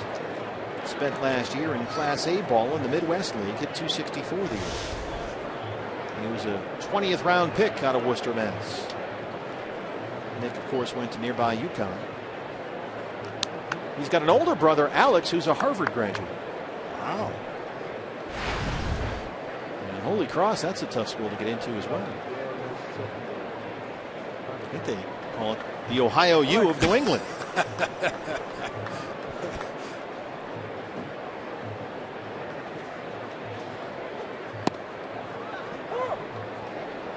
Nick and Michael out there talking before the ball game in shallow center field. I'm sure at one point one of them said, "Mom always liked you best." The Crusaders have a big game today in the NCAA basketball tournament. Holy Cross gets #1 Oregon. That's a 16-1 game, right? So all of Massachusetts will be watching that game. Where the great Ronnie Perry once dribbled everybody to death in the old Patriot League. Gordy Lockbaum almost won a Heisman. I'll take your word for it. 1-1 pitch. Throw down to first, and Marzilli is back in town. Well, Grandal had a reputation in San Diego as an offense-first catcher. He switch hits. He's got power. We saw that today when he homered in the second, but he's a pretty good defensive catcher back there. He's got a very good throwing arm. His pitch framing metrics grade out at the elite level. So he really does a nice job back there. Yeah, and sometimes the pitching staff that you catch will make you a better catcher as well. That helps, I bet. 2-2. You get guys that either hit their spots or they're very close to their spots. It makes it a little bit easier to frame those pitches, to make them look a little better than they really are, as opposed to a guy that, you know, you call for a fastball in and he throws it completely across the other side of the plate. You call for a fastball away, he throws it in. That makes any catcher look bad back there, like you're swatting wasps or something. Good luck framing those pitches. Yeah. Especially with that left shoulder injury he had last year. Any catcher will tell you when you have problems with your left shoulder and you have to reach to your left and up and back, like a pitch up and into a right-handed hitter. Oh man, the pain is just excruciating. Now, there are times when nobody was on base, I'd just let it go. Just yell heads up to the umpire. I can't reach that one. It's going to hurt too much. Isn't your job by definition to catch it? Whoa, called strike 3 as Ryan Goodman rings up Ahmed. That one looked a little iffy. But the Diamondbacks get a big third inning. Wellington Castillo, a 2-run double. Another extra base hit for Beef. And then Marzilli, the 2-run single. D-backs through 3, lead the Dodgers 7-5.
When the Diamondbacks win, you win at Papa John's.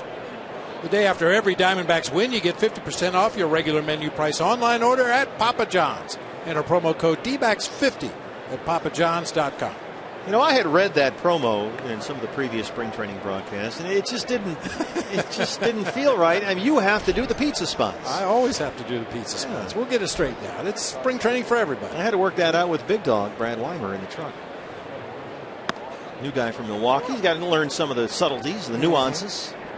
Trace Thompson leads off the LA fourth.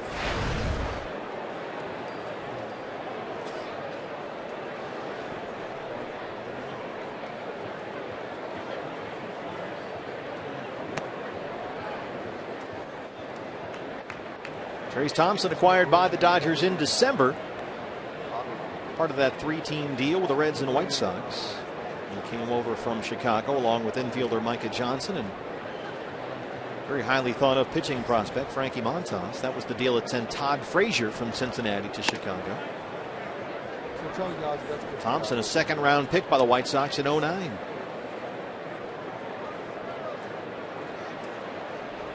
Just turned 25 years old a few days ago.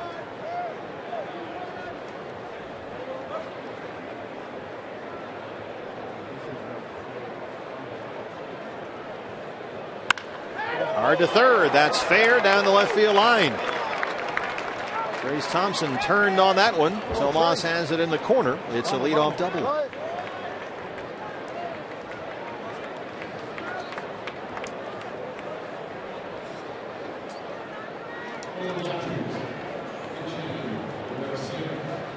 And now Alex Guerrero will hit for the pitcher Garcia. Guerrero hitting .250 this spring, a double and a homer. The Cuban native who has struggled to find a place in the lineup since he's arrived in LA, and there's a lot of trade rumors around this guy. Although it is almost impossible to trade him.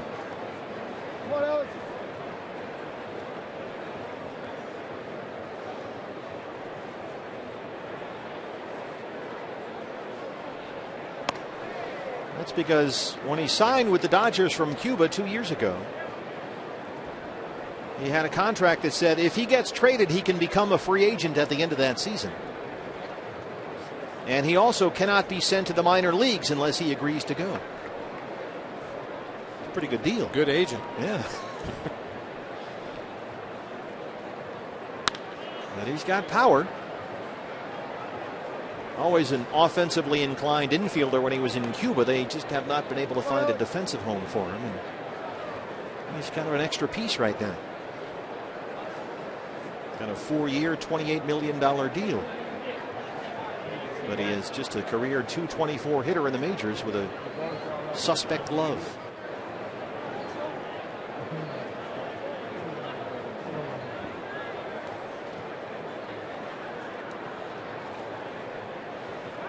Play on at second. There's your one throw to second. Yeah. Mark it down. Every day, like a vitamin, one a day. Pick off at second base. Talked about it in previous telecasts. The teams come out early in the day and they work on fundamentals, and inevitably one day a week they work on their pickoffs at second base. And if the situation arises in the ball game that afternoon, you're likely to see a pickoff attempt at second base.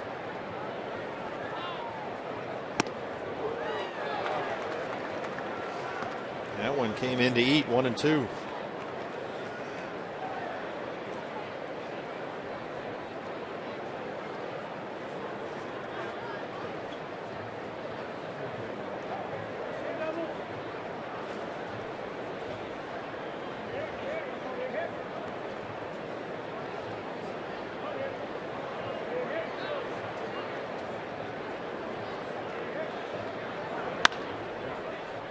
Nick Ahmed at short. Thompson at third, one down.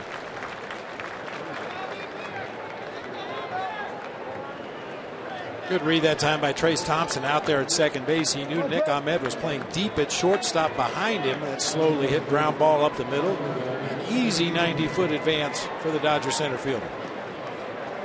The leadoff man, Andre Ethier, singled and scored in the first. Grounded out his last time up. Zach Godley now over 60 pitches. Still a quiet Diamondback bullpen.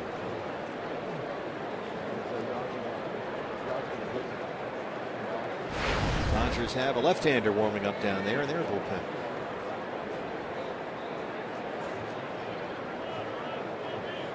Ethier having a hot spring. He's hitting about .430.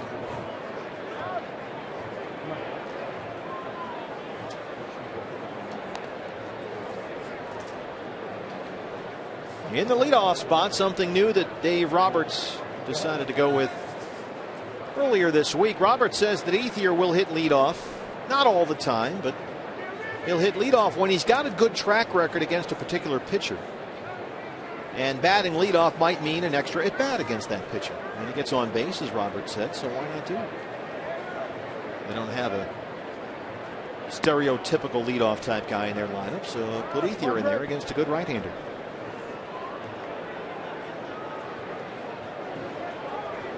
Dodgers aren't really the kind of team built to steal a lot of bases anyway. They're more concerned with just getting guys on base at the top of the order, for Adrian Gonzalez and the others in the middle of the lineup.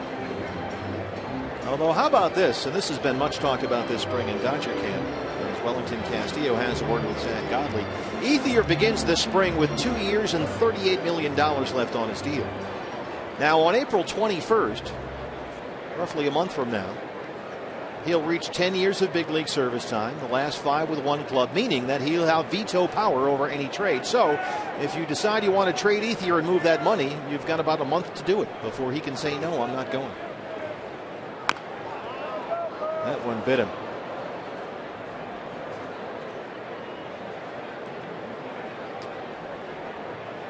He really was one of their best players last year. Big piece of his right ankle or right foot that time. Give him a blow, Neil. Shin, ouch. He's still down.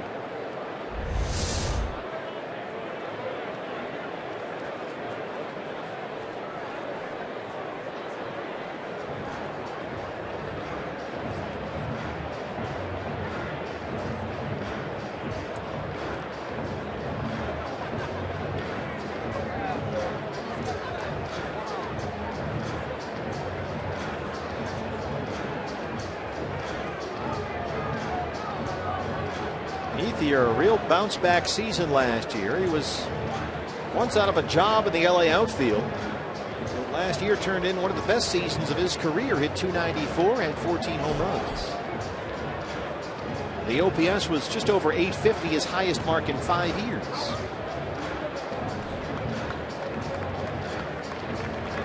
And so they've decided to become too big a part of their lineup to trade at this point, at least so far. Bob, I think this is a real issue with the Dodgers this year. Most of these guys around the Dodger infield, they're 32, 34, some are 35 or 6. I just got to believe that at some point for Dave Roberts this year, with all these veterans, that durability might become an issue. We talked about the log jam in the outfield, trying to get playing time for all the guys that deserve some at-bats in that Dodger outfield. This is the kind of injury or potential injury to Andre Ethier that will really show that depth if he's forced to miss any amount of time.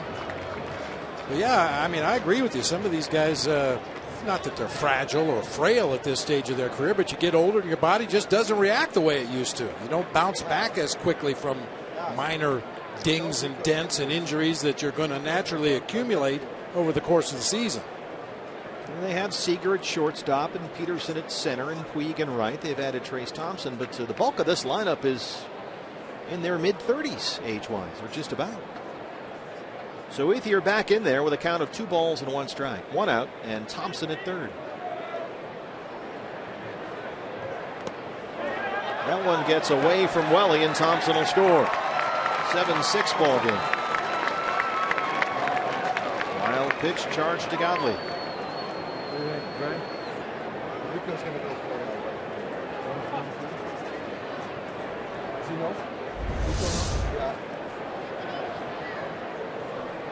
Just kind of reaches across and tries to backhand that ball cleanly out of the dirt. Instead, it climbs up the glove off the chest protector and behind him, allowing Thompson to come home and score on the wild pitch. Well, the pitch count right at 65 right now for Zach Godley. There is action in the Diamondback bullpen. Seth Simmons, the right-hander, warming up just in case this inning gets extended. Chip Hale has made it a point to have some guys designated who will pitch out of the bullpen in the ball game, but in case one of these innings gets too long and you get a little too uncomfortable with a pitch count, a minor league guy will come up and be ready to fill in and finish off the inning. And that's Seth Simmons out there right now. Ethier still limping around.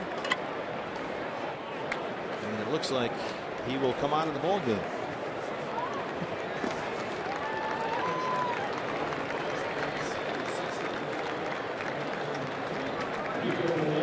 Rico Noel will pinch run for Ethier, who limps off.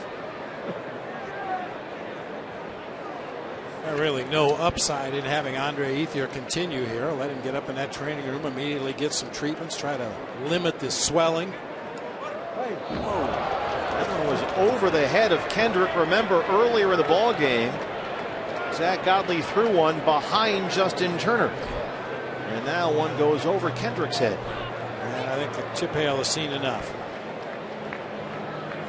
This has really lost his command this inning. Bounced several pitches in the dirt. One that got away for a run-scoring wild pitch. Now this one over the head of Howie Kendrick, and Chip says that's enough. So we take a break in Scottsdale. D-backs lead the Dodgers 7-6.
Ram trucks right now. Get a great deal during Ram Truck Month.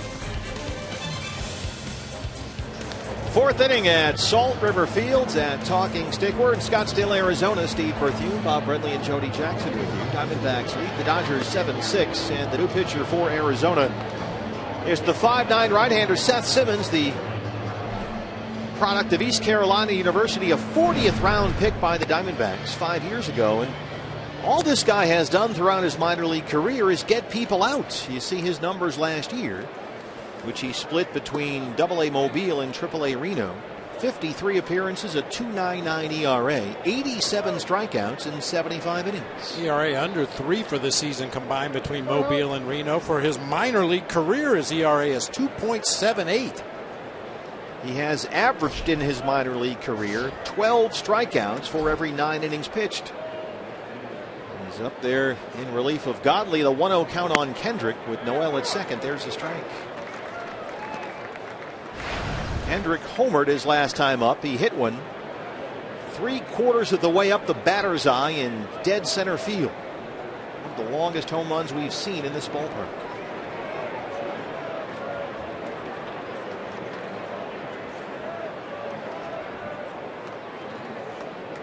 And look where this thing lands.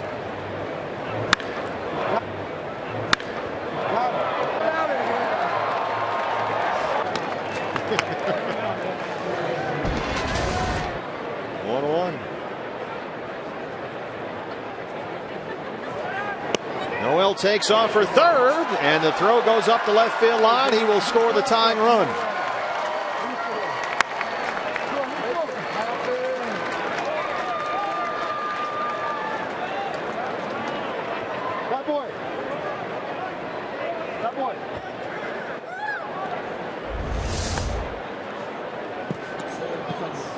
Jake Lamb anticipating that throw to his left on the infield side of the bag, hopefully to catch and tag quickly on Noel. Unfortunately, Wellington Castillo's throw was to the foul side of the base.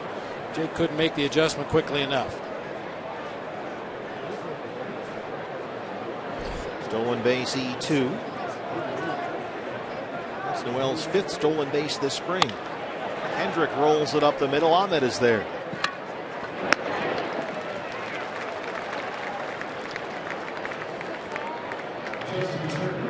Brings up Justin Turner, who was walked and singled. When you go through Seth Simmons' track record in the minor leagues, talked about the strikeouts last year. It was the same 2 years ago when he split his season between Single-A Visalia and Double-A Mobile. 48 appearances, a 2.51 ERA, 78 strikeouts in 61 innings. He has spent 5 years in the Diamondback system and has a career minor league ERA of 2.78. Bounce to third. Jake Lamb resets himself and throws. But the Dodgers get 2. Bottom 4 we go. It's 7-7.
And Dodgers tied up 7 apiece. Hey fans, plan ahead right now. Get the full 2016 collection of D-backs bobbleheads. The first of the series is the A.J. Pollock bobble. That's courtesy of Arizona Sports 98.7 FM. The second is a Goldie bobblehead. That's July 2nd.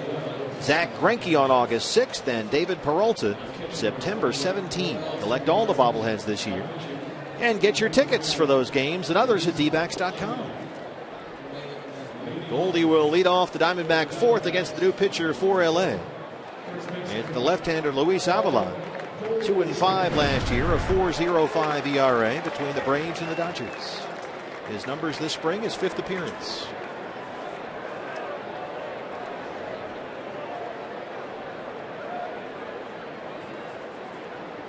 Rico Noel, who came in to run for Andre Ethier, remains in the game. He takes over in left field.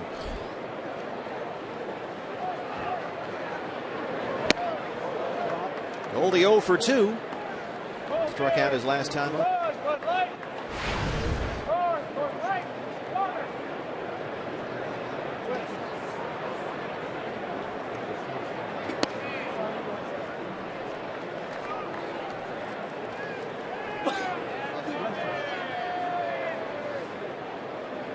We saw Seth Simmons finish up that inning for the Diamondbacks. Andrew Chafin warming up in their bullpen now. Looks like he'll get the 5th. Goldie down 1-2. We used to call those minor league pitchers that come in like Seth Simmons did just to get out of an inning, let the next guy start an inning clean. We used to call him the vapor lock guy. Somebody gets locked up out there on the mound and we need somebody to get out of an inning. You're the guy. Ideally, everybody gets their pitch count in and you go from one to the next the way you have it scheduled on the paper, but occasionally you have those lengthy innings. The pitch count gets up there and you just need somebody to come in and stop the bleeding. That was Seth Simmons' job today. Well, things started getting away from Zach Godley there. We saw him throw one behind Justin Turner in the first and over the head of Howie Kendrick in the fourth, and that was the point at which Chip Hale decided he'd seen enough.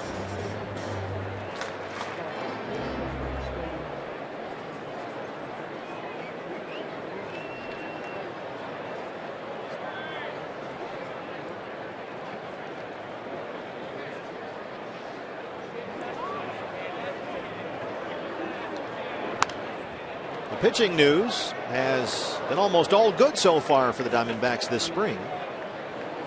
They are, after all, 12-4-1 in Cactus League play, but Archie Bradley had a rough first inning against the Cubs in Mesa yesterday. A bumpy ride of sorts for Zach Godley here today.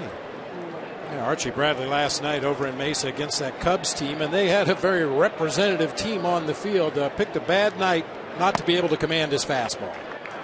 Made a lot of mistakes in the middle of the plate, and that's an offensive ball club that can make you pay for making mistakes. Archie said afterward, I just didn't have it. It's as simple as that. But they had most of their big thumpers in there. 3-2 pitch. Called strike three inside. Adelon rings up Goldie, who's 0 for 3. That'll bring up Jake Lamb.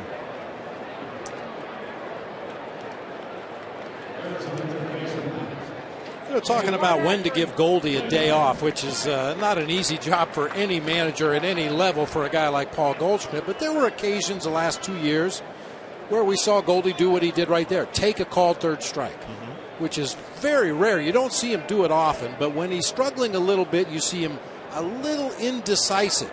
Some check swings, taking called strikes. Those are the kind of things that maybe you look for as an indicator that maybe he needs a little bit of a rest. Jake Lamb has been up twice and walked twice. Well, Goldie's numbers, as Chip Hale said, obviously tailed off down the second half of last year, and they've had a lot of discussions about where they can strategically give Goldie some days off. He did seem to wear down a bit at mid-season. There was, in fact, a 2-month-long stretch from mid-June all the way past the middle of August. A span of 55 games during which he homered only 3 times. Well, and ideally you create a culture with your organization where just because Goldie's not in the lineup on a given day, you're not conceding anything. You feel like you can still win a ball game, whether it's Jake Lamb moving over to first base or whomever ends up playing that position. You'd like to think that you can still win a ball game and give Goldie the day off that he maybe desperately needs at that particular time. And as we talk all the time, what a great secret weapon to have off the bench. That key at bat sometime in the middle or later portion of the ball game. You've got one of the best hitters in the National League lurking over there on the bench. You can drop in as you see fit. It just seems like the prudent and smart thing to do. Run the guy into the ground. And that's one of the reasons they like Chris Herman along. The left-hand bat who could be the backup catcher and play first base as well. 3-2 now. I'll tell you what, Ryan Goodman on 3-1 has got a pretty big strike zone back there. It's the third time in the ball game we've seen a 3-1 pitch that was on the borderline, go for a strike.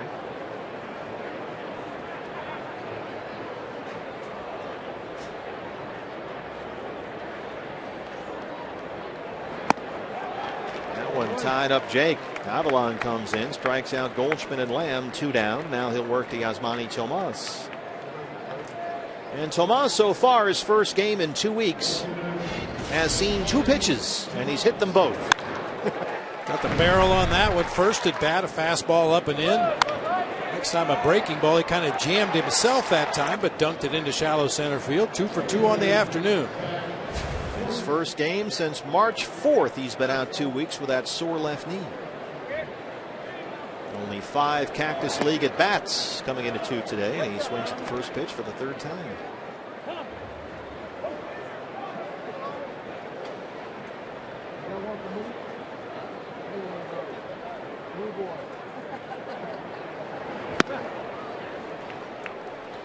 Yasmani last year top 10 among National League rookies in hits, multi-hit games, batting average, and RBIs.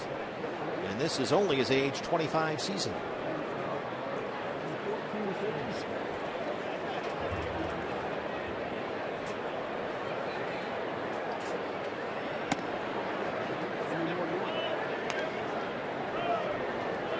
And they believe now, with a full year of assimilation to the league, the culture, and the country, Dave Stewart is planning on seeing more at bats, more playing time for Tomas, and they're really going to get the opportunity to see the player that they signed coming out of Cuba. We saw flashes last year. There were times when he was swinging the bat as good as anybody in the Diamondbacks lineup. He made some nice defensive plays in the outfield, showed a greater athleticism than we thought he had, showed some good speed on the bases, good instincts on the bases. Down 0-2, but he's worked it full.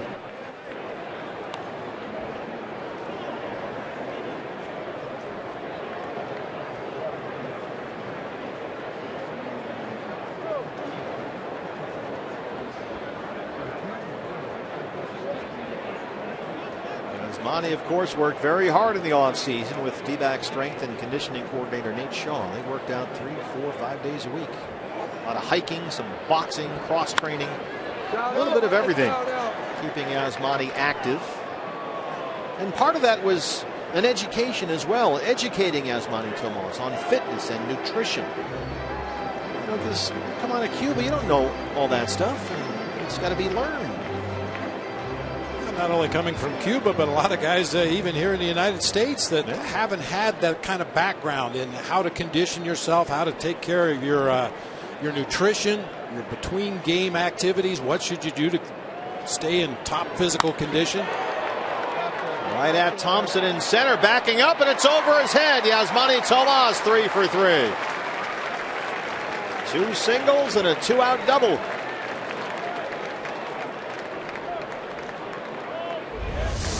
Good at bat after falling behind 0-2.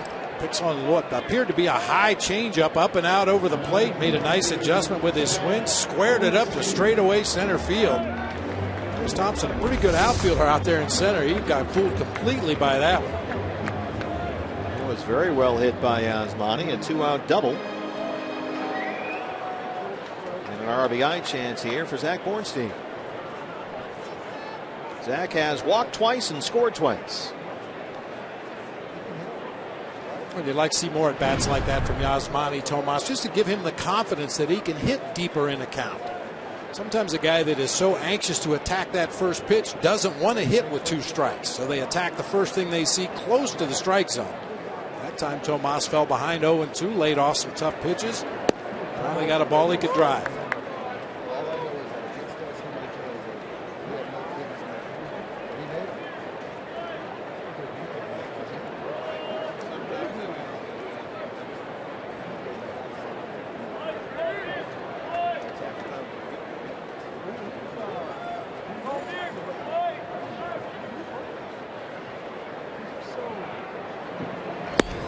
That's it. Come on, Louie. 0-2.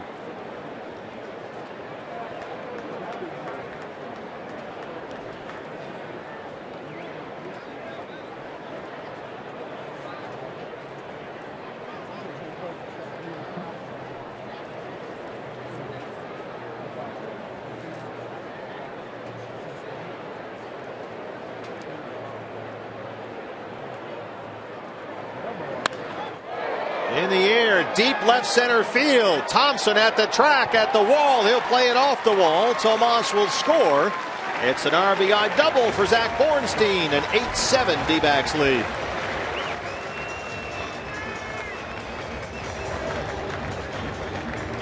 Zach Bornstein consistently throughout the spring has shown a real nice quick bat. That time weighted back on a breaking ball, drove it just to the left to straightaway center. Had a chance to get out of here off the bat. That's about a quarter of the way up the fence out there in left center for an RBI double. Back-to-back two-out doubles have made it 8-7 Diamondbacks. And speaking of extra base hits, here's Beef Wellington, who has done nothing but hit for extra bases all spring long. Wellington Castillo. He has an RBI sac fly and a 2-run double. 10 hits this spring, all for extra bases. 8 doubles and 2 home runs. This was Castillo in the third. It's our Chaz Roberts air conditioning cool play of the game. Driving the bus.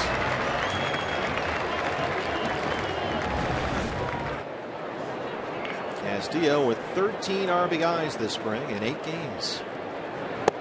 That's it, Lloyd.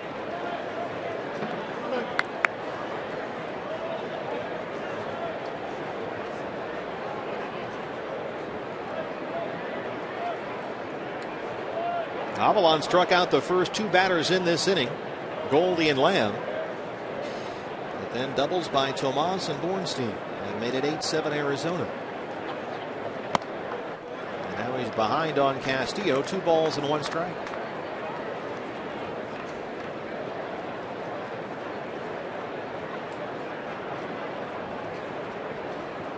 Pitcher's spot is due up next, and Peter O'Brien is in the on-deck circle for the D-backs.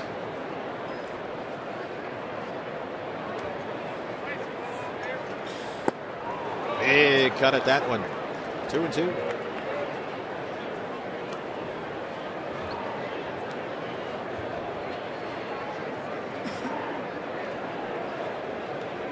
Peter O'Brien was getting loose about an hour ago for a potential at bat. He hits it into the gap. He should be ready to run the bases.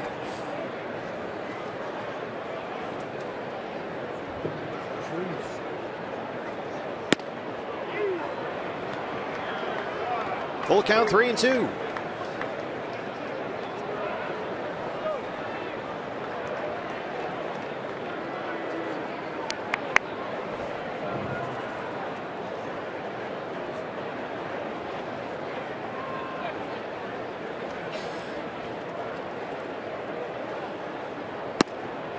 Ball 4. That's the 5th walk drawn by Diamondbacks hitters today. And we'll get a look at Peter O'Brien. Dave Roberts out to the mound, and he will make the move to the bullpen. O'Brien, who's already hit 3 home runs this spring, will get a chance to bat with 2 on and 2 out, leading 8-7. Back from Salt River Fields at Talking Stick right after this.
Here's 8-7 and threatening more here. Hey fans, the Beat LA theme continues tonight as the Suns take on Kobe and the Lakers at the Staples Center. Coverage begins tonight at 7 o'clock with Suns Live right here on Fox Sports Arizona.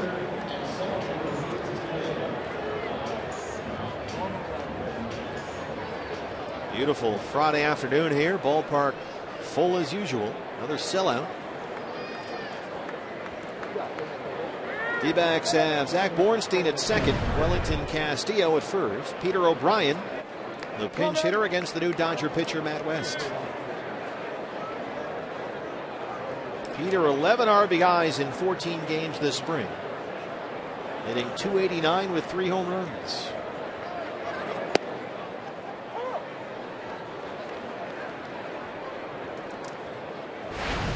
And has really worked with Dave Magadan on shortening up that batting stroke. Chip Hale said it's just a couple of fingers. Oftentimes it's with 2 strikes, sometimes a little earlier in the count, but Peter has really bought in. And he's a guy that Chip says they're really excited about. He has sort of blossomed in front of their eyes. Anything you can do to get Peter O'Brien to just make contact more consistently, because when he does make contact, the ball goes a long way off his bat. Oh, wow. Does it ever.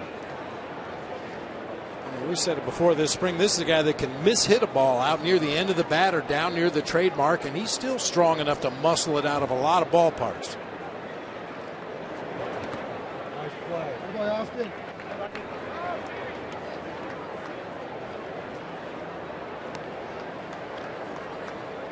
His first major league home run came at Chase Field last October against the Astros' Dallas Keuchel. 471 feet on at the concourse in left center.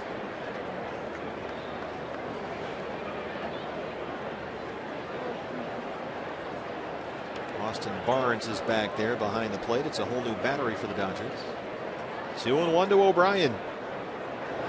Did he check? No, he didn't. 2-2. Come on, Matt. Come on, Matt.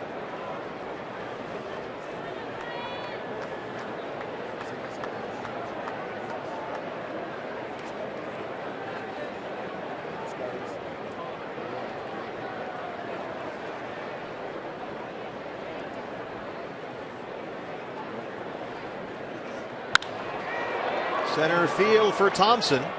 He's got room. But the Diamondbacks get back-to-back doubles. Tomas and Bornstein, they lead at 8-7.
Lead the Dodgers 8-7. Hey fans, not too late to become a D-backs season ticket holder for the 2016 season.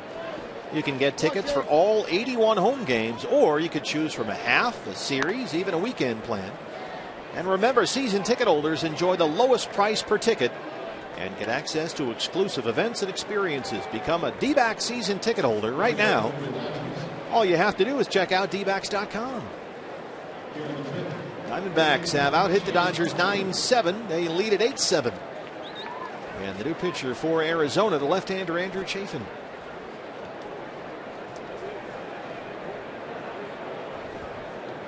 Peter O'Brien, who hit for the pitcher in the bottom of the fourth, will stay in the game. He'll take over in left field for Yasmani Tomas as Chase Utley leads off the LA fifth.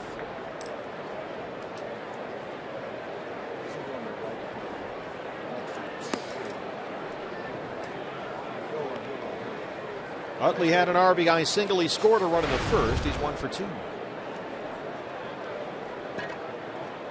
Hi, Chase.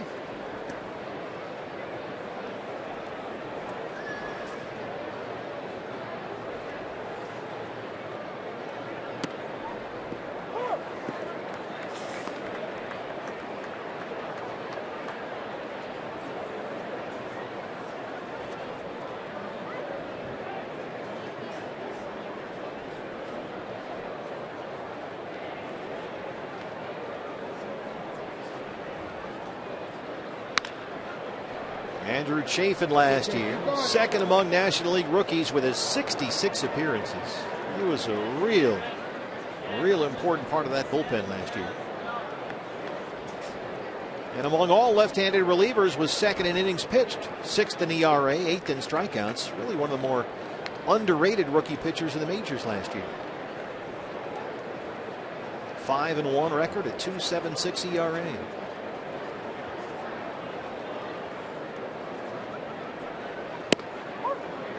Oh, strike 3.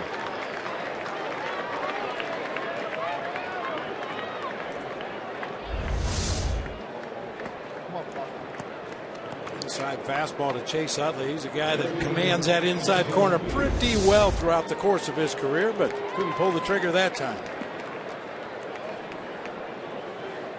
So Chafin strikes out Utley. 1 down for Yasiel Puig, who had a sac fly RBI in the first and a double in the third.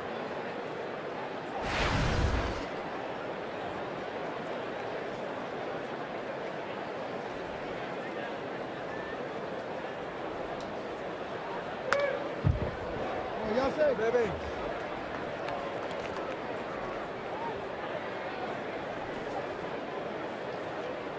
Yasiel Puig reportedly getting along very well with his new skipper, Dave Roberts.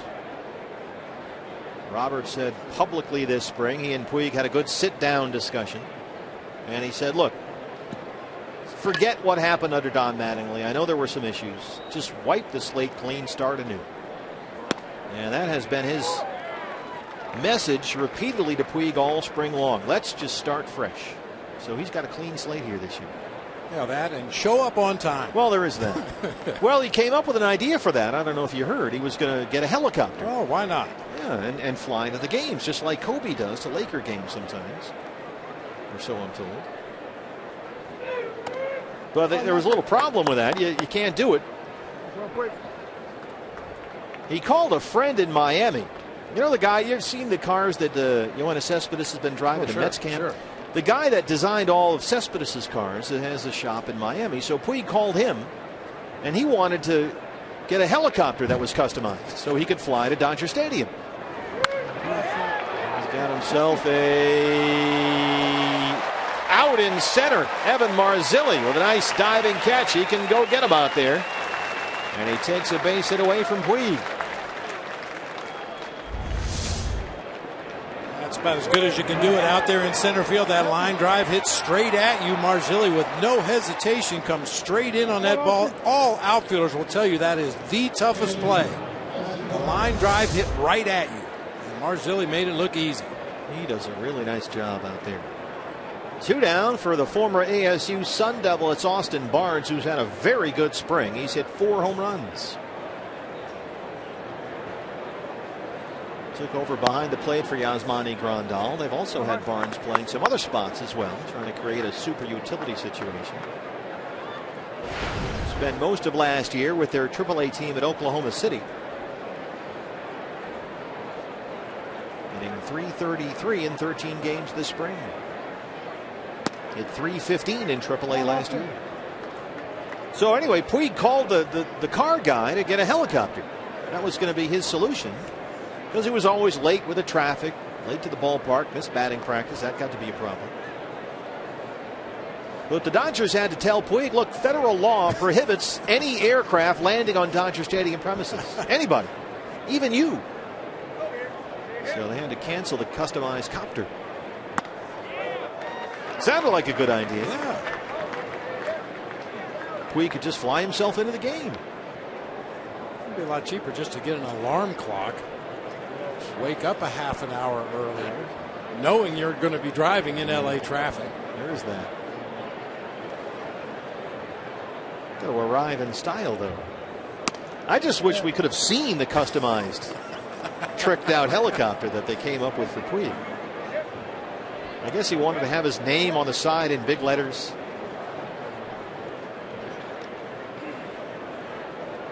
Yeah, you know what Don Baylor used to say? Money doesn't come with instructions. Money doesn't come with instructions. 3-1. Bring it, boy.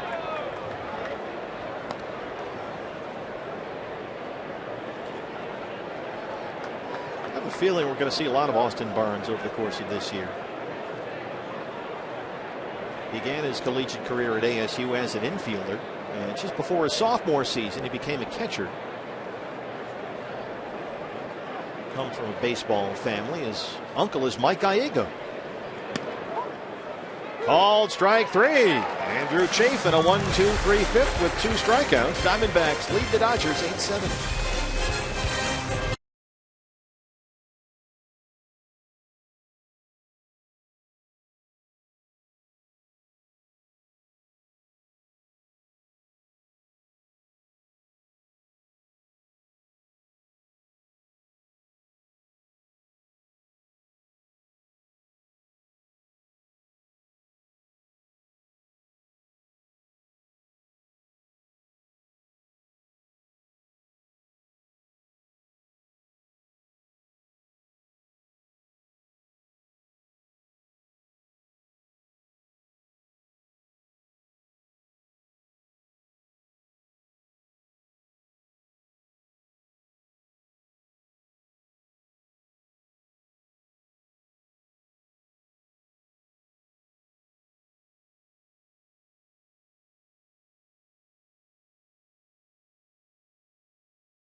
Talking stick, where the Diamondbacks lead the Dodgers 8-7. Hey fans, Monday, more D-back spring training baseball for you. The Milwaukee Brewers will be in here. I wonder who's going to produce that game. Coverage begins at 6:30 on Fox Sports Arizona Plus, and for a complete Plus channel listing, you can go to foxsportsarizona.com. I say that because our new producer this year came to us from Milwaukee, Brad the Big Dog Weimer. Now we're manning mission control in our truck. Evan Marzilli leads off the Arizona 5th. Marzilli 2 for 2, an RBI single and a 2-run single. So he's knocked in 3. A whole bunch of Dodger changes for you.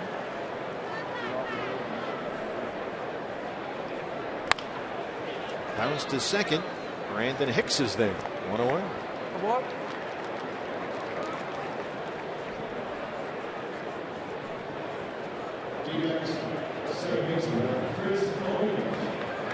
Brings up Chris Owens.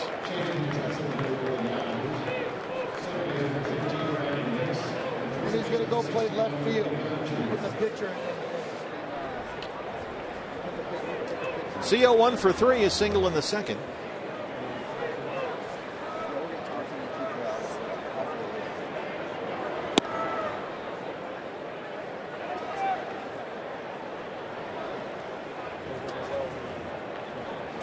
There's Tommy Lasorda making his way up through the seats here behind home plate.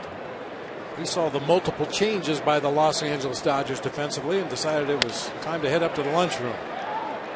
And a diving grab there. Did he make it? Yes, he did. That's Corey Brown out there in right field, taking over for Puig.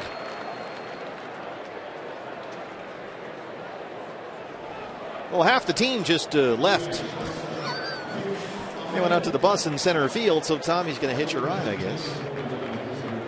Not sure how the Dodgers do it. We used to take a bus as well as like a 15-person van to road games in spring training. That way, when you take Gonzo and Finns and Matty and some of the guys out of the game, they can jump in the van and head on back to the ranch, get showered up, get some treatments if necessary, and have a nice dinner and an evening at home. I was going to say, you get on that van, you're in probably pretty good shape. That's the ride you want to be on. Because you get that bus, then out on the 101, and you might be here for a while. There go the Dodgers. Thanks for playing. Of course, Puig could just take his helicopter and fly home back to Glendale anyway.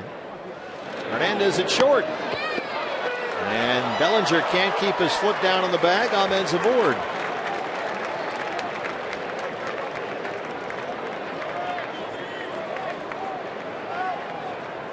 It seems like such a simple thing, and we say it almost every day about the Diamondbacks players offensively. Run the ball out hard. Run 90 feet as hard as you can. You never know what's going to happen defensively. A relatively routine play, but the throw pulls Bellinger off the bag. He can't get his foot back in time because Nick Ahmed was running up the first base line as hard as he could go. And a chance for Goldie, who was 0 for 3. He struck out twice. And his E6, the error on the shortstop Hernandez, puts Ahmed at first.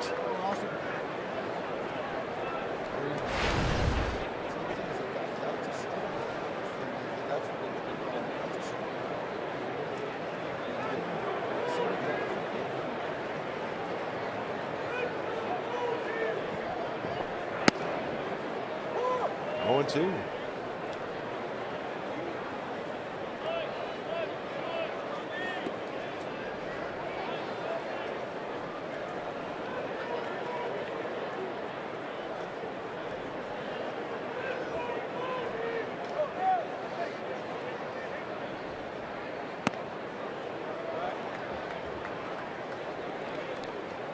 Matt West still out there working for LA. Randall Delgado is throwing in the Diamondback bullpen. He'll get the 6th inning.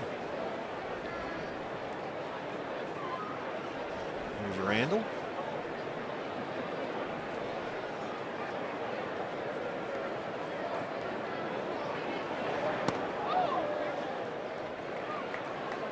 As you said, if you're going to come inside on Goldie, make sure you get it inside. He's just so quick on pitches from the middle of the plate in. Teams that try to go in there and make that mistake on the inside part of the plate, that's when you see Goldie pull that ball 450 feet to left field. That quick, abbreviated swing gets to that inside pitch so quickly. He just sees it so infrequently. That's why I think that's why you don't see Goldie pull as many balls as a lot of power hitters do. He just doesn't see enough pitches on the inside part of the plate.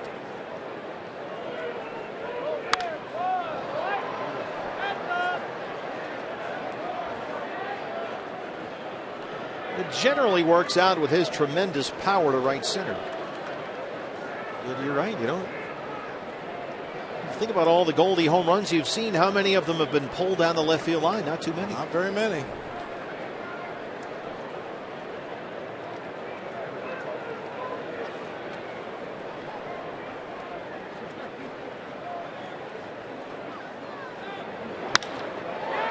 Takes this one the other way. Did he get enough? It's out of here. First spring training home run for Goldie. And it's 10-7 Diamondbacks. Case in point, Mr. Brenly. Absolutely. If you can hit it out to any part of the ballpark, you don't have to pull the ball to hit a home run.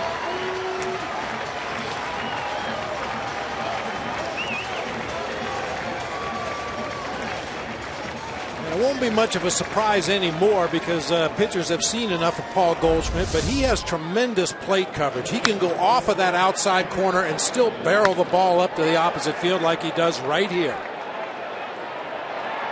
Just had enough to get it over the fence there. His first home run this spring. And that error by Hernandez looms large now. 10-7. A chance for Jake Lamb, who was walked twice and struck out.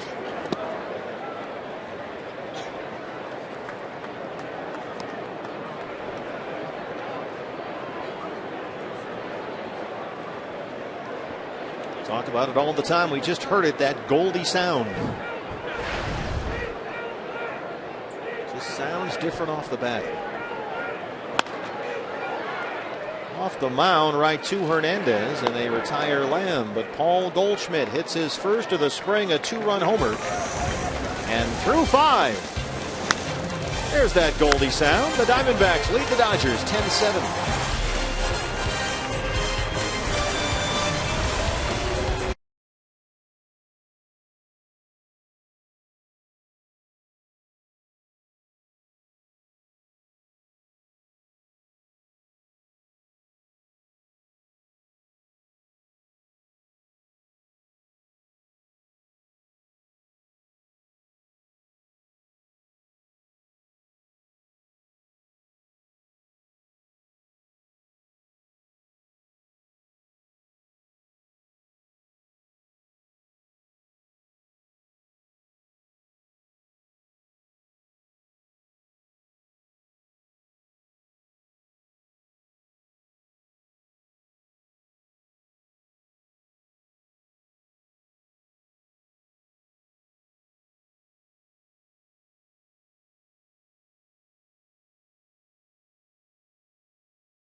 Afternoon ended on a huge positive, that 2-run home run to the opposite field. He's going to head up on into the clubhouse, probably take a few more swings in the batting cage before calling it a day. And before you call it a day, we advise you to check out MLB.TV Premium, everything you've come to expect and more. New low price for 2016. You can watch every out-of-market game of all 30 teams live in true HD on over 400 supported devices. Blackout and other restrictions apply. Visit MLB.TV for details. Randall Delgado on the mound. Brandon Drury now at third. Arias at first, and that's the first out in the 6th. Brandon Drury taking over at third base for Jake Lamb. Whole bunch of changes behind Randall Delgado. The numbers on Randall this spring. Trace Thompson the hitter now. Diamondbacks infield has Drury at third. Chris Owings has moved to shortstop, taking over for Nick Ahmed. Jack Reinheimer now at second. There's Drury at third. Joaquin Arias takes over for Goldie at first. Outfield remains the same. O'Brien, Marzilli, Bornstein left to right.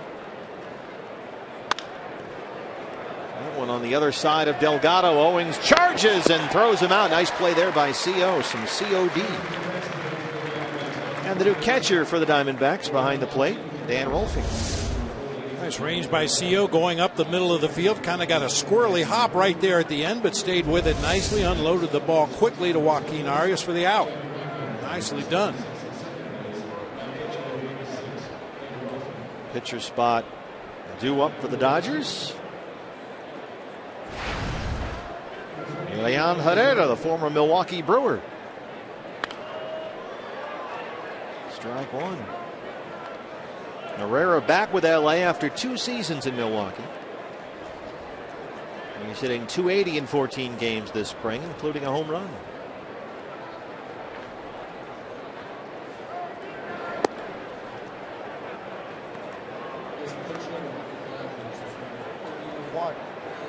One. Colby knows he's going to short. Colby.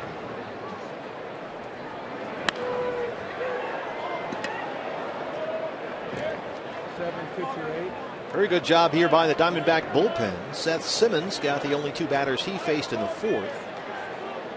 Andrew Chafin a 1-2-3 5th with 2 strikeouts. Del Delgado a strike away from a 1-2-3 6th.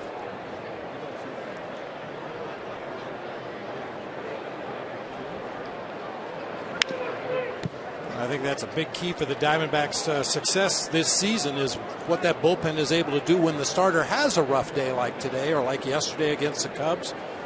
You know this offense is going to put runs on the board. If you can come in and keep the other team from scoring, give your offense a chance to get back into ball games, I think the Diamondbacks have a chance to really show their comeback ability this season. Garvin Alston there a moment ago, the new bullpen coach over from the Athletics organization. There's Garvin.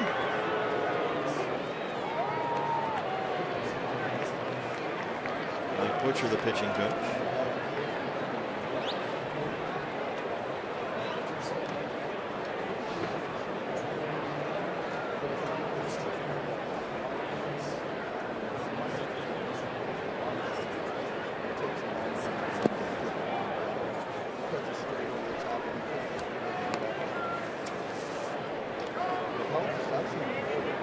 D-backs have a split squad game scheduled for tomorrow. Zach Greinke fans will pitch here at 1:10 tomorrow against Texas. Tyler Wagner on the mound tomorrow night at Peoria against King Felix and the Mariners as Delgado gets the strikeout of Herrera. Diamondbacks lead the Dodgers 10-7.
Salt River Fields. Jody Jackson with you, and just coming out of the game is shortstop Nick Ahmed. Now, Nick, normally you would head back in there, but I think with your brother in the other dugout today, you're probably going to stick around to see if he gets in the game, right? Yeah, I'm going to stick around. Hopefully gets out there, gets in that bat, or gets a couple innings in the field, and it's just cool to kind of share a field with him, and haven't done it since college, so I'm looking forward to it. I was going to say, it's probably been a while since you guys were facing off or in the same dugout even. Yeah, we played together all through high school and played against each other one time in college. That game actually ended in a 16-inning tie, so there's no family bragging rights yet to this point. Right. All right, so, I'm thinking about it. I met your parents last year. They were on the road. They were pretty busy between following you and trying to see him during the summer as well. And is that why you're so competitive? And we had the story from George Springer last year of you going into the weight room in the batting cage late at night. You had the key. Does it kind of come from that a little bit? I think so. I grew up with another brother, too. We had 2 brothers, and I was a middle child. So we grew up in a competitive household, and we were always playing games out in the yard, in the neighborhood, and just making up different stuff to compete against each other, and it was a lot of fun. I read a story yesterday. You were quoted as saying, look, I got a lot better, and this was talking about since last year. So you're hitting .464 coming into this particular game today. In what ways have you gotten better at the plate? What type of things are you working on? Yeah, I think I showed flashes of it at times last year over short spurts, and then just very inconsistent. I finished the year really strong in September, and just built off that into the winter and the offseason. And just learned a lot from my teammates and Dave Magadan and Mark Grace, and just being really consistent with how I prepare and showing up and putting the work in every day, and not really kind of panicking if I feel bad for a day or two, but really just trusting what I'm doing, and the results are showing that. You've worked with Gracie. What has Dave Magadan brought to the table so far for you in spring? How beneficial has it been working with him? Yeah, he's been great. He just loves to work, loves to help guys get better. He's in our corner. He's really good from an approach standpoint, and just helping you maximize what you do really well. I think more than anything, that's what he's helped me do, is just kind of get me to take my really good swing more often and get in that mindset where I'm going to hit the ball really consistently more often. And not really changing too much, but just being able to be more consistent. Let's talk about this competition. We know Gene Segura is part of the team now, obviously, Chris Owings. And when you look at it, Chip yesterday was talking about, look, I think all 3 of these guys are going to continue to play really well. So it's tough, some tough decisions. How does that affect how you go out here every day and compete for a job? It really doesn't. It's just a lot of fun to go out there and play with a bunch of good players. And we have fun when we work in the mornings, and it's just good. We got a lot of depth, a lot of really good athletes on our team, and it's only going to help our ball club. For you, just last year, being able to play a lot, what did it mean to you? How much did you learn about the major league routine, even, just that basic tenet of it all? Yeah, I learned a lot. Like I said earlier, just about trusting your preparation. Knowing that if you show up every day, you put in consistent work and do your homework, you're gonna have success. So I just really like to watch my teammates, watch the other guys, and just help myself and the other team, or our team, prepare to beat the other team every night. And just try to go out there and do the best I can and leave the results out in the field. All right, Nick, thanks so much. Hopefully seeing Mike here a little bit later. It's odd, though, seeing your brother in Dodger blue, I imagine, right? I know. He'd have to play for that rival team, huh? But, yeah, I'm looking forward to it. All right, thanks so much, Nick. Thanks, Jody. Guys, Nick Ahmed. Thank you, Nick and Jody. Zach Bornstein now. With the Diamondbacks up 10-7 in the 6th, Adam Lipitor, the left-hander, the new pitcher for LA. I don't like the idea of an Ahmed wearing Dodger blue, I have to say. Something wrong with that picture.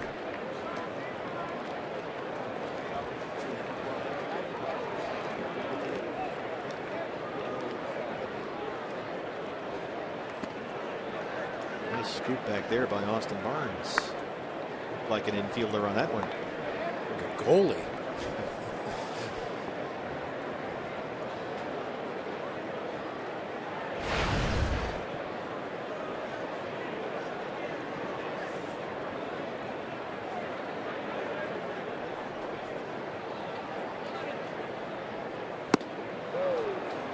Ornstein strikes out, 2 down. Joaquin Arias now, the new first baseman after Goldie homered and came out of the ball game. Well, we talked about that 5th starter spot, Bob. A rough day yesterday in Mesa over at Sloan Park against the Cubs for Archie Bradley. Zach Godley got knocked around a little bit here today. Well, Robbie Ray pitched in a AAA game earlier today. 5 2/3 scoreless innings. He gave up 5 hits, no walks, had 4 strikeouts. Nice. So Robbie has had an excellent spring. And certainly nobody's making any declarations at this point because there's no need, but he seems to have the inside track on that job just based on performance so far.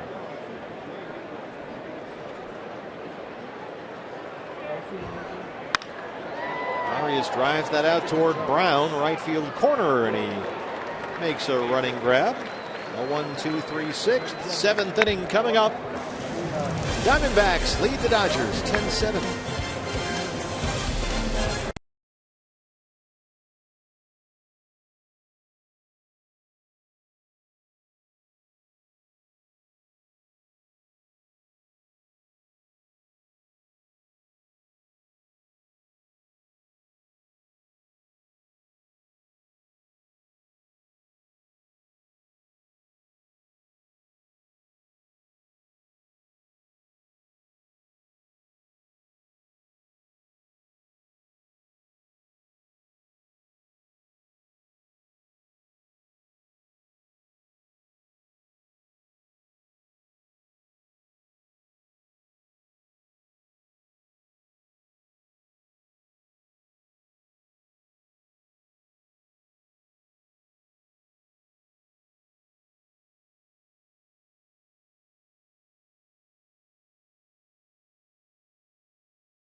Boy, this place is paradise right now.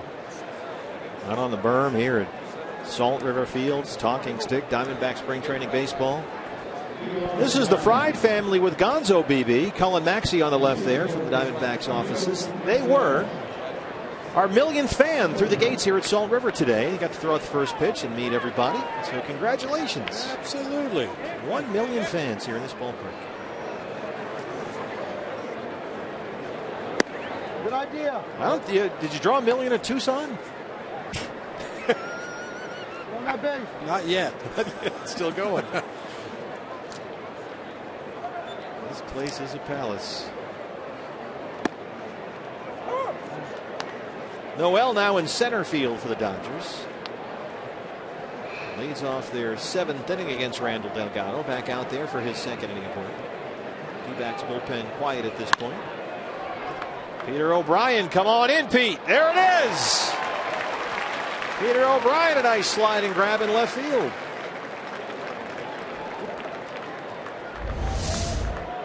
Doesn't always look smooth, but got to the spot that time. Nice sliding catch. Sinking line drive just in front of Peter O'Brien. Brings up Cody Bellinger, playing first base now for LA.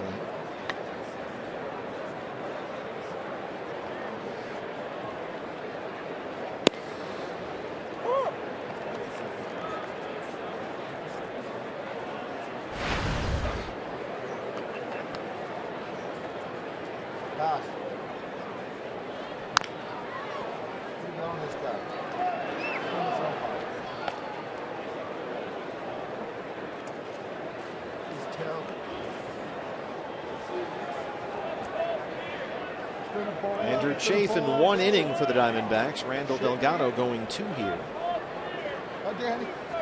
And he has really settled into that relief role. I can't get tossed in the spring training game. Randall, with that bullpen, tends to get overlooked, but that's the walk of shame. You know, the final 34 appearances for Delgado last year, he had an ERA of 2.06. So he has really taken to this role and has been very effective. Just missed that time, 2-2. And he told us that because of his background as a starting pitcher, he really has no trouble assuming a little bit of a bigger workload than you might see in some other relief pitchers. This is a high fly ball, deep left center field. Marzilli will watch it go. Cody Bellinger halfway up there. A solo homer, and it's 10-8. Cody Bellinger, a local product from Chandler, Arizona, went to Hamilton High School. Son of former major leaguer and 2-time world champion Clay Bellinger. charge on this one. Oh, Randall left that up and out over the plate. That was Randall's issue when he was a starting pitcher. He was very susceptible to the home run ball. Sometimes he'd leave that changeup up. It has not been an issue as a reliever, however.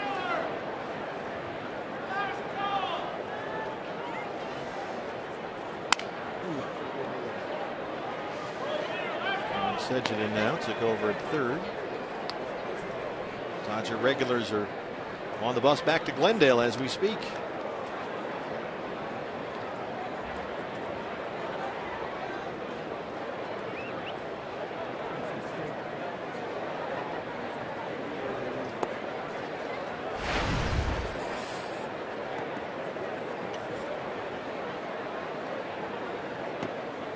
During the regular season, this would draw a delay of game penalty.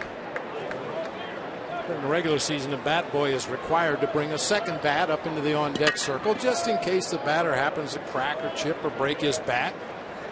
You've got the replacement right there. They encourage the batter to just stay at the plate and let the bat boy bring the next bat up there, but it is spring training. Pick me out a winner, Bobby. Doing everything they can to speed up the game. Not so much length and time of game, more about pace. Sky high pop up. Who wants it? It's Owens at short.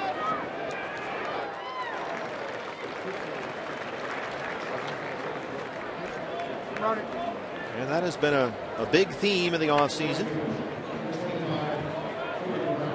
for Major League Baseball. They have limited mound visits by managers and coaches. They now have a clock on those. It's 30 seconds and that's it. Get on, get out. And they also cut down the break time this year. They went down to 2 minutes and 5 seconds for a regional broadcast and 2:25 for a nationally televised game. So the mound visits are timed and the between inning breaks are even shorter than they were last year.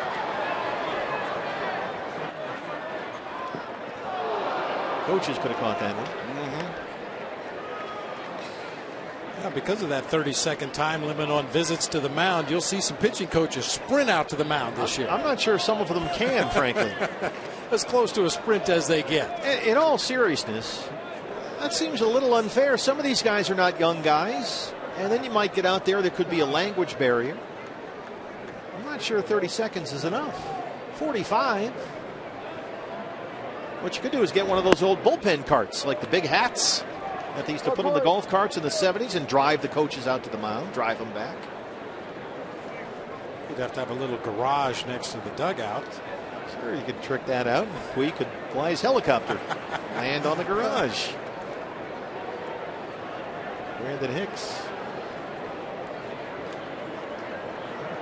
is on deck. Brown rolls that one to Arias at first. But the Dodgers get one on the Bellinger homer. We're starting to time this commercial break. Uh-oh, we're already running out of time. It's 10-8.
check out our Gig Life high-speed highlights presented by Cox. Yasmani Tomas.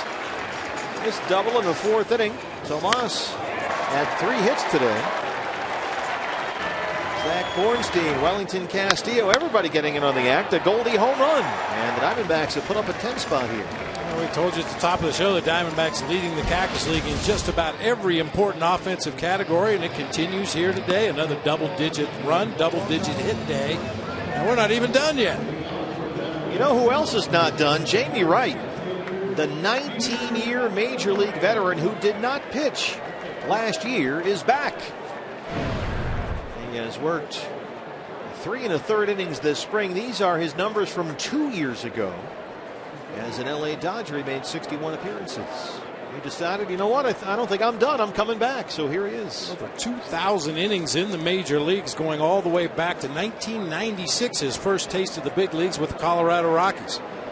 Let's see if Peter O'Brien can get a hold of one here.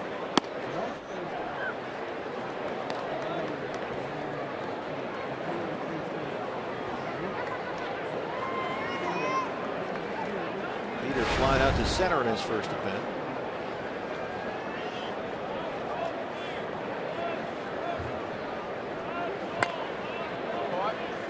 That's it, J-Mo.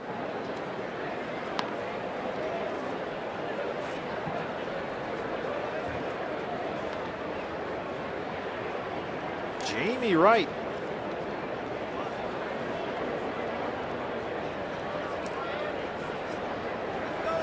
Back in LA trying to win a bullpen job at the age of 41.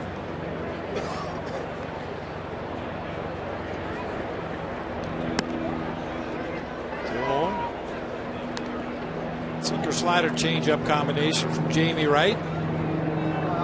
And he's good. He keeps the ball down, gets a lot of ground balls. When he's bad, he bites off too much of that strike zone, and that sinker doesn't sink as much as he'd like. He has thrown over 2,000 major league innings in 19 years. The inside strike call there, and it's 2-2. 6 years with Colorado, 3 in Milwaukee, 2 in Kansas City, Texas, LA, and Seattle. 1 year in Tampa Bay, San Francisco, St. Louis, and Cleveland. Now that's a career.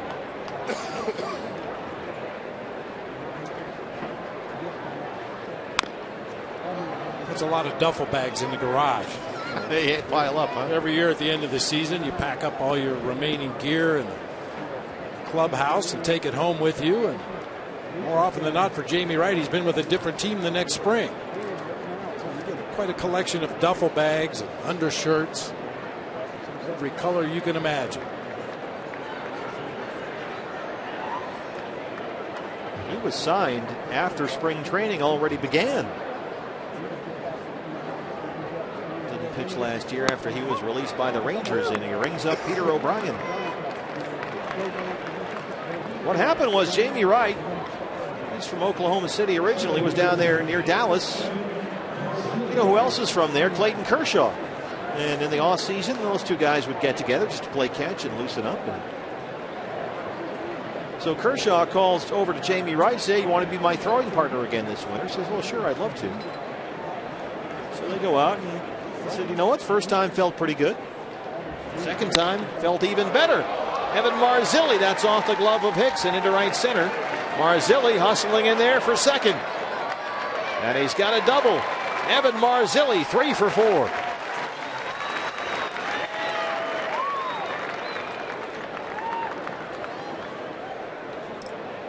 A hustle double for Mars. You get that right fielder moving as far as he had to move to his right. That's worth taking a chance. Very tough to make a strong, accurate throw when all your momentum is carrying you towards center field. So Marzilli thought it was safe to try to advance to second and puts himself in scoring position here with 1 out in the inning. Just get a sense that at some point at the major league level, Evan Marzilli will be able to contribute. Chris Owings.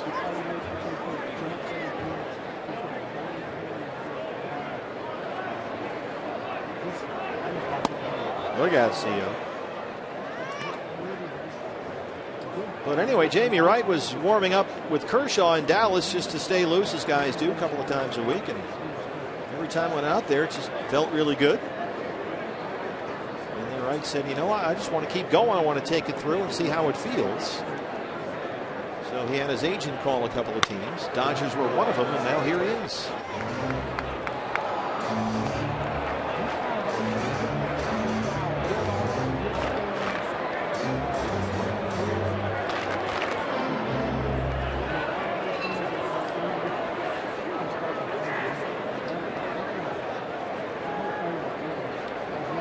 Kershaw said, not many guys who are 41 years old and in the type of shape that Jamie Wright is in.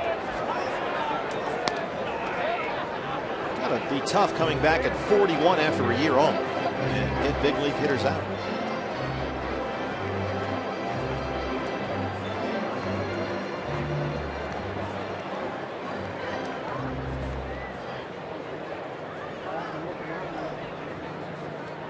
Two on Owens.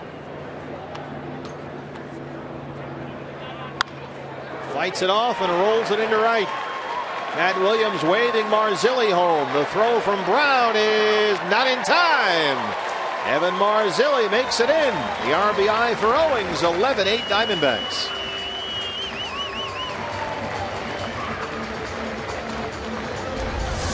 Nice inside out swing by Chris Owens. Takes what looked to be a cut fastball on the inside part of the plate and shoots it through the right side. Aggressive send by Matt Williams. But Evan Marzilli never broke stride. Throws just a little bit up the third base line. He scores easily.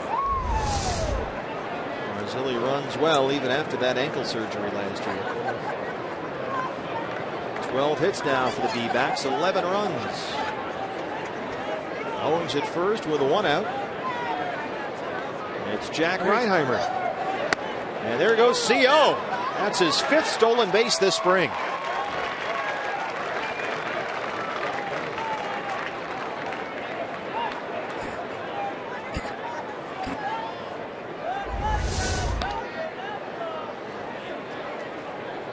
Quick peek back to home plate to see what was going on there, but easily beats that throw to second base. Jamie Wright has never been particularly quick to the plate. However, he does have a real good pickoff move. 64 pickoffs, the most by a right-hander. RBI chance for Reinheimer now. He's had a good spring at the plate. 13 games. He's done well. 9 for 19. A double and a home run.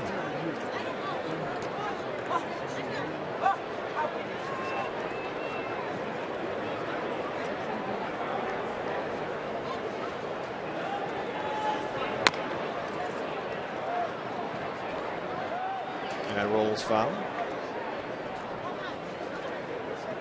Jack Reinheimer, 23-year-old shortstop prospect, acquired from Seattle in the Mark Trumbo deal last year. Most of last season at AA Mobile, just over 75 games, hit .265 with 4 home runs. Played at East Carolina University. 5th round pick by the Mariners 3 years ago.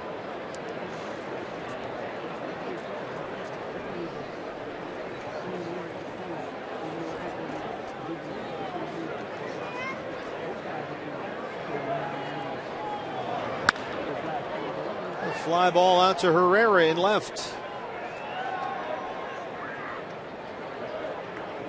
2 outs.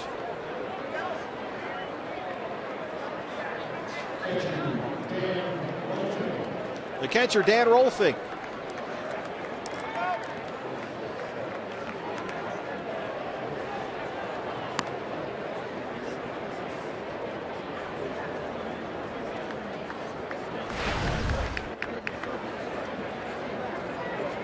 Last year with the Mets AAA team in Las Vegas, 54 games, hit .230 with 3 homers.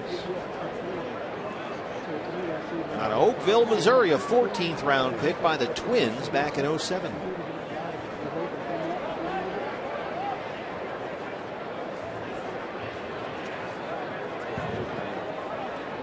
Spent a long time in Minnesota's organization.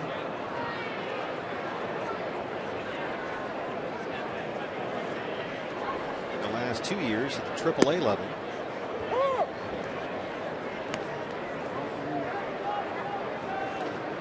Played a lot of winter ball in the Dominican.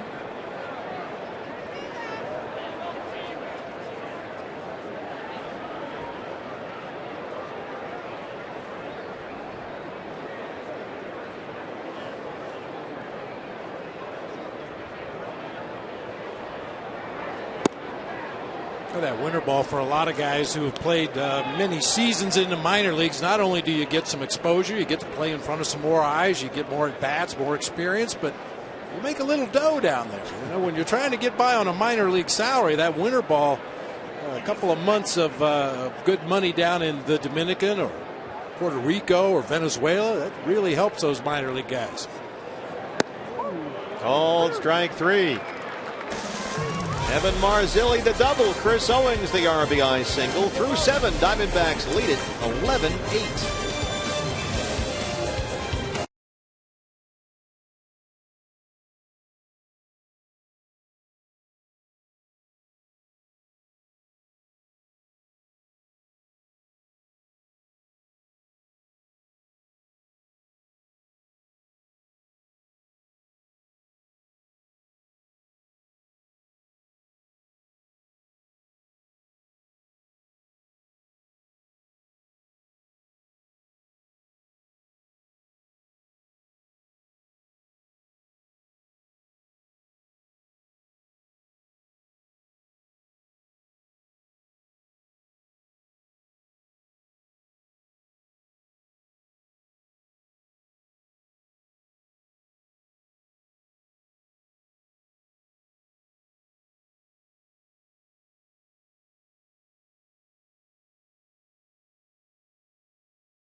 And these were the main moves in the offseason for LA. One big subtraction there.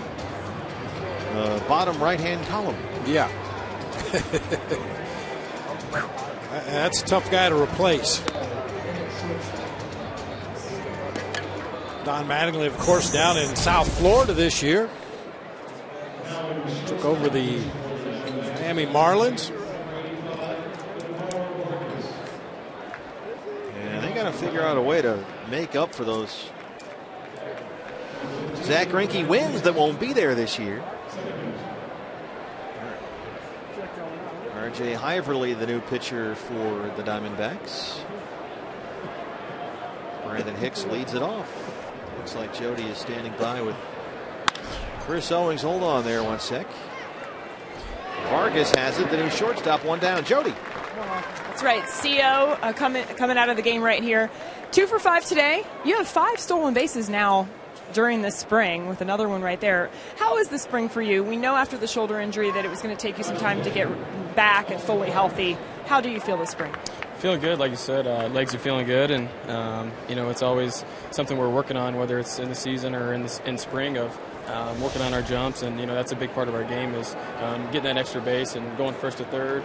Or just beating a couple balls out at first base. We did that quite a few times today. So, shoulder feels good, and just trying to go up there and have good at-bats right now. I mean, you see everybody on the team is putting together good ABs, and, you kind of just want to fit right into that, kind of like what AJ was saying the other day.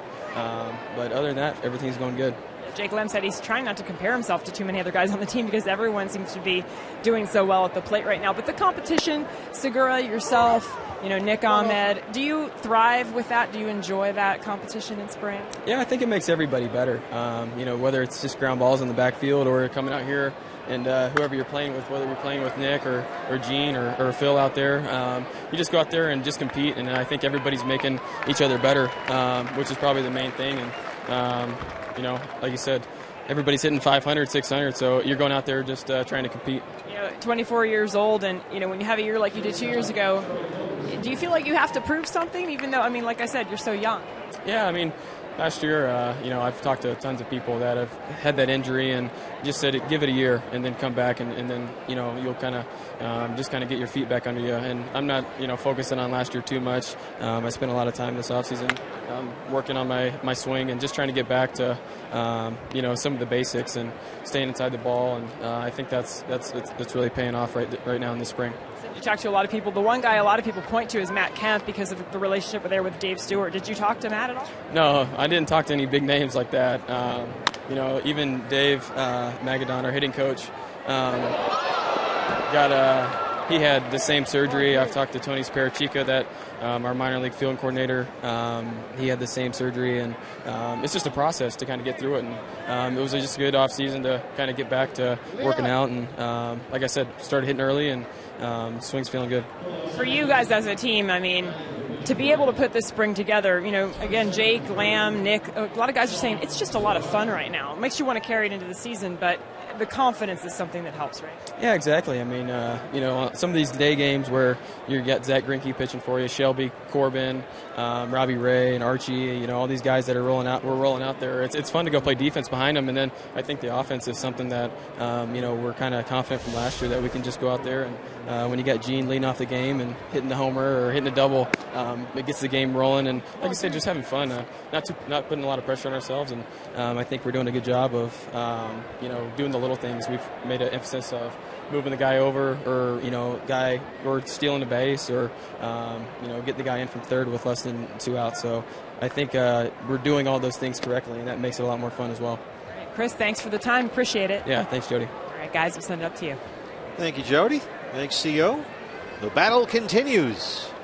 Nobody has blinked, it seems. That's what you love. If guys, can't stand up to the competition at their position in spring training, you don't have a lot of confidence they're going to stand up to opposing teams during the regular season. So I'm sure this is a reaction that Chip Hale and his staff were looking for when they mentioned that there's open competition at several positions. Let's see what these guys can do. Well, and Chris Owings talking about the approach, and we talked earlier about situational hitting, try to do the right thing depending on what that at-bat calls for. But I think the most important thing, and we've seen a lot of it here today, is the quality of at-bat. Guys swinging at better pitches. Now, granted, it's spring training. We got a long way to go, but I think there were many times last year when rallies were snuffed out because guys tried to do too much. Gabriel Guerrero has it drop in front. Culberson, after the Hiverly error, is in at third.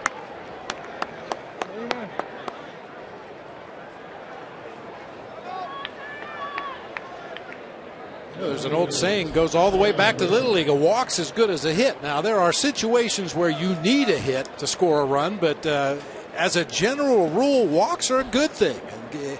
It puts you in situations where you're going to get better pitches to swing at, deeper into the count. It's just a matter of having the confidence that you can work those deep counts. You can hit with 2 strikes. You can still put the ball in play and make something happen. And if you don't get a strike, even in a full count, take the pitch, take your walk. Leon Herrera, runners on the corners, 2 down. There's a strike.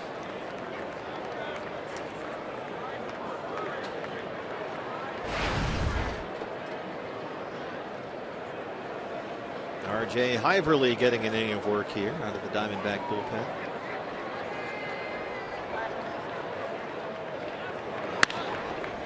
Up the middle, Vargas is there. And that retires the side. Bottom 8 coming up. Diamondbacks lead the Dodgers 11-8.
It's 11-8 D-backs, bottom 8 here. Ken Hosal, the new pitcher for LA, as both teams are getting the minor league guys a chance here. His minor league numbers last season, better than a strikeout per inning.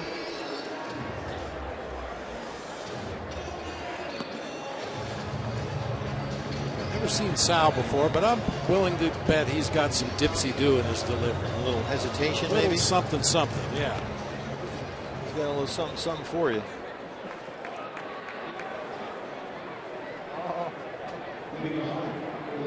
Jason Bourgeois will lead it off for the D-backs in the home half of the game. Took over in center field for Evan Marzilli. Jason hitting .207 this spring, 6 hits in 12 games, including a home run.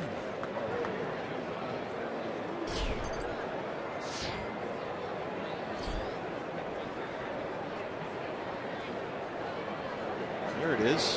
Maybe the little Oliver Perez sort of hesitation, El Tiante. A little half Tiant there.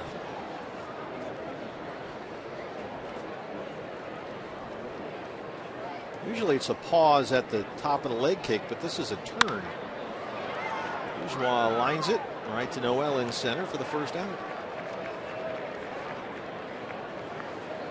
That'll bring up Brandon Drury. Of course, the Dodgers used to have a right-hander, Hideo Nomo. He had a lot going on out there on the mound. Man, I mean, he had so many stops and pauses in his delivery, it was hard for hitters to time him.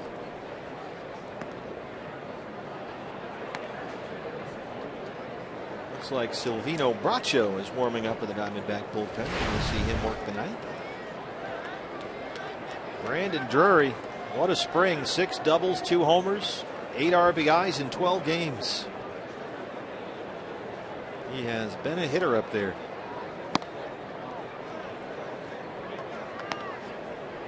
And Chip Hale was talking about the playing time issue at third base. We've talked a lot about the middle infield, but third is still up for grabs. And they have some issues there, and Chip says it doesn't seem like those issues are going to go away with the way that Jake Lamb and Brandon Drury are hitting. And as Chip said, they are both darn good players. They have a lot of middle infielders, so at some point they're going to have to find at bats for Brandon. The way he swung the bat, you got to try and find at bats for him someplace. So maybe even in the outfield. That's been discussed.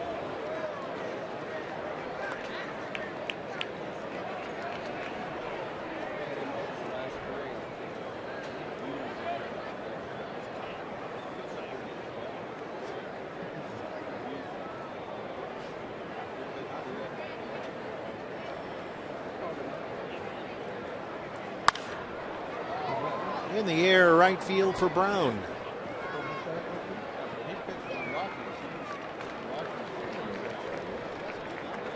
Gabriel Guerrero will get an at bat here.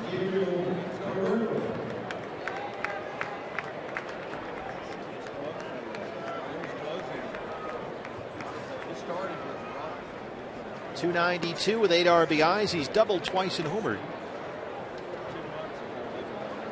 Just 22 years old. He's abandoned those batting gloves. We mentioned that was really the only difference between Gabriel Guerrero and his uncle. They seem to come and go, the batting gloves. Yeah. So I'm in there looking at video when I walked in this morning with Joe Carter in the Diamondback clubhouse, using his resources. Almost beat that out. But we are through 8. Diamondbacks lead the Dodgers 11-8.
walking stick where the Diamondbacks lead the Dodgers 11-8. Yasiel Puig is headed back to Glendale. See you tomorrow. Well, at least he'll be on time. Well, in typical Puig fashion, that helicopter was headed north, so I'm not quite sure where it's going to end up. New pitcher for the Diamondbacks. It's the Bulldog right-hander Silvino Bracho. His second appearance this spring. Rico Noel, the center fielder, leads it off. D-backs about hit LA 12-9. They lead it 11-8. And if they can get these final 3 outs, the Diamondbacks this spring will improve to 13-4-1.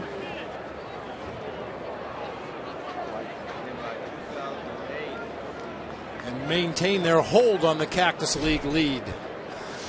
Well, they always say you don't want to win the offseason. So does the same apply to spring training?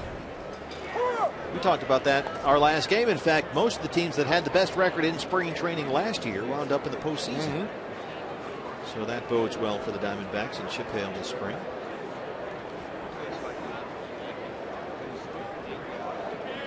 Bracho fighting for a bullpen spot. We got a good look last year. We like what we saw toward the end of last season. Silvino Bracho, 12 innings for the Diamondbacks, 17 strikeouts, only 4 walks, and a 1.43 ERA. And he finished the year with an 8-game scoreless streak. Okay, Rico. Diamondbacks are back at it tomorrow, a split squad game. Zach Greinke starts here at 1:10 against the Texas Rangers. And then Tyler Wagner will start tomorrow night at Peoria against Seattle's King Felix Hernandez. That's a 7:10 start. 1:10 here for Greinke.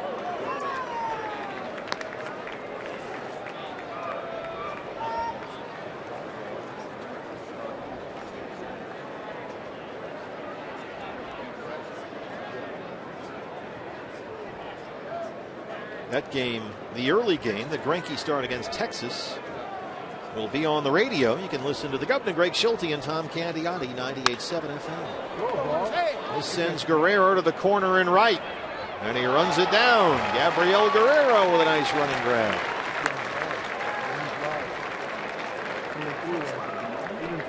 Good field awareness there by young Guerrero. Knew how close he was getting to the wall, but never gave up on that ball, never took his eye off of it, made it look easy.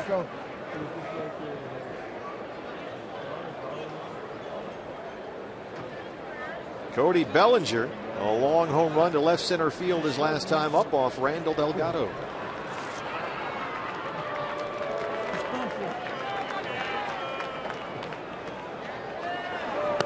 Had another big crowd here today in Scottsdale on what was just a perfect Friday afternoon.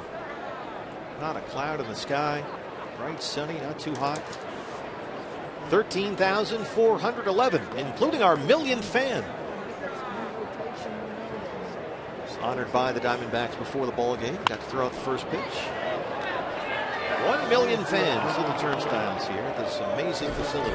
5th sellout in a row here at Salt River Fields, and I believe the next 5 home games are all anticipated sellouts.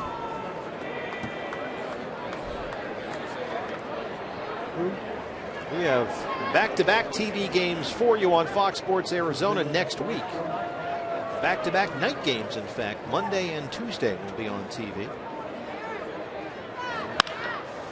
Base hit for Bellinger. The Monday game's a 6:40 start here. That's against Milwaukee. Fox Sports Arizona Plus. And then Tuesday, a 7:10 start against the Giants also. Fox Sports Arizona Plus. So BB, rest up over the weekend. We got you coming back here Monday and Tuesday night. Looking forward to it. And Michael Ahmed is in the ball game now, running for Bellinger at first. Nick's brother.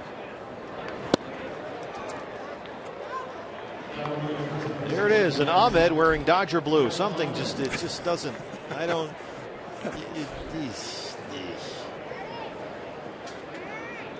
Here's Michael, who played his college ball at Holy Cross in Massachusetts. Hit .264 in Class A ball last year in the Midwest League. A 20th round draft pick 3 years ago on Holy Cross. There's Nick. Nick is the middle brother. The oldest brother, Alex, as we mentioned before, is a Harvard graduate. So it's a very academically inclined family. Nick's going to be a dad soon, too. Amanda's about 6 months pregnant. His education continues. Yeah. We didn't get Brandon Drury to babysit. Brandon has been living with the Ahmeds this spring. Reinheimer has it. And Ahmed moves up. Michael's at second, 2 down. Speaking of having babies, a happy birthday to Gemma Rose Priola, my granddaughter back in Chicago, turning 2 years old today. Talk about burying the lead. Yeah. Well, did you do the old FaceTime? Oh, yeah. Oh, yeah. A couple times already today. You're keeping them in business. Come on, Corey. Corey Brown.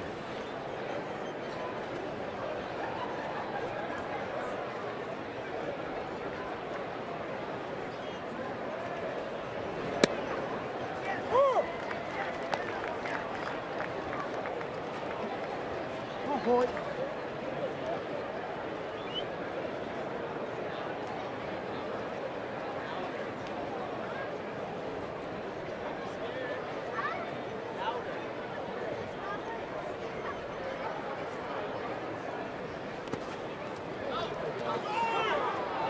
Michael Ahmed will stay put. Dodgers open up their 2016 season on the road. Their first 7 are on the road in 7 days, 3 at San Diego. And then Dave Roberts' ball club heads to San Francisco for 4. Their home opener will be against the Diamondbacks.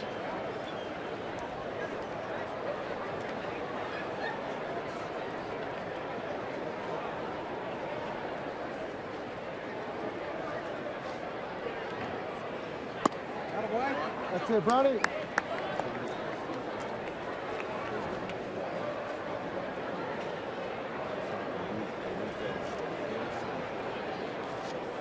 Dodgers rotation will be Kershaw, Kazmir, Maeda, and Wood, with Beachy, Bolsinger, and Zach Lee battling it out for that 5th spot. They are without Anderson, Ryu, and McCarthy, all injured. A strike away.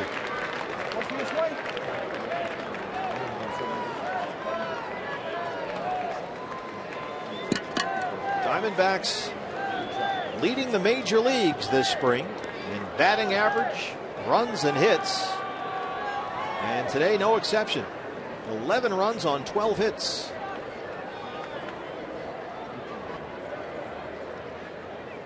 That's it. That's it, Corey. And even more impressively, they came from behind a 4-0 deficit in the first inning of this ball game. But the offense just refuses to be denied. Put together some real good at-bats. Yeah, 3 in the second, 4 in the third. Goldie homered.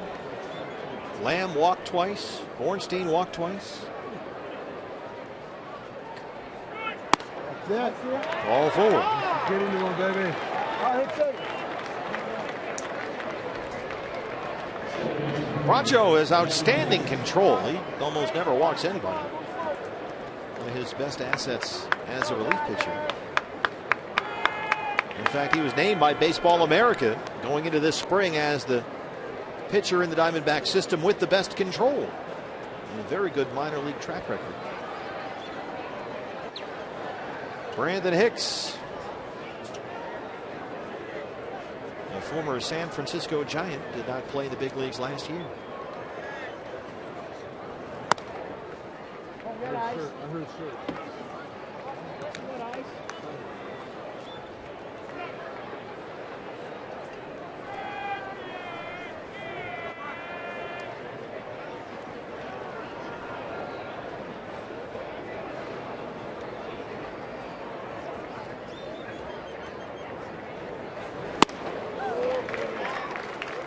Sneaky fast, that's what they say about Bracho.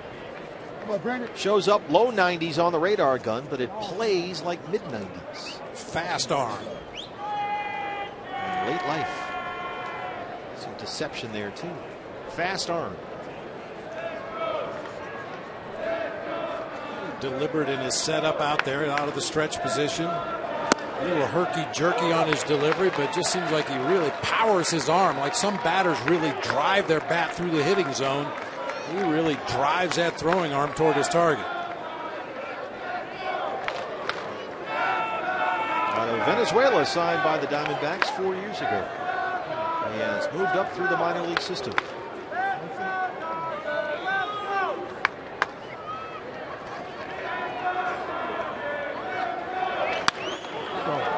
Along the right field line for Guerrero. And this one is over. 11-8, the Diamondbacks beat the Dodgers. Silvino Bracho gets that final out. And the D-backs improved to 13-4-1 this spring, the best record in Arizona. And once again today, the offense was the story. As I mentioned just a moment ago, fell behind 4-0 in the first inning, but just kept pecking away at the Dodgers. Chased Brandon Beachy out of the ball game, scored some runs against the Dodger bullpen, and the Diamondbacks bullpen was up to the task. They gave up a few runs the remainder of the way, but solid effort out of the pen today. The games this weekend, Saturday and Sunday, radio only, 98.7 FM. Split squad game tomorrow. Greinke pitches here tomorrow afternoon. Tyler Wagner at Peoria tomorrow night.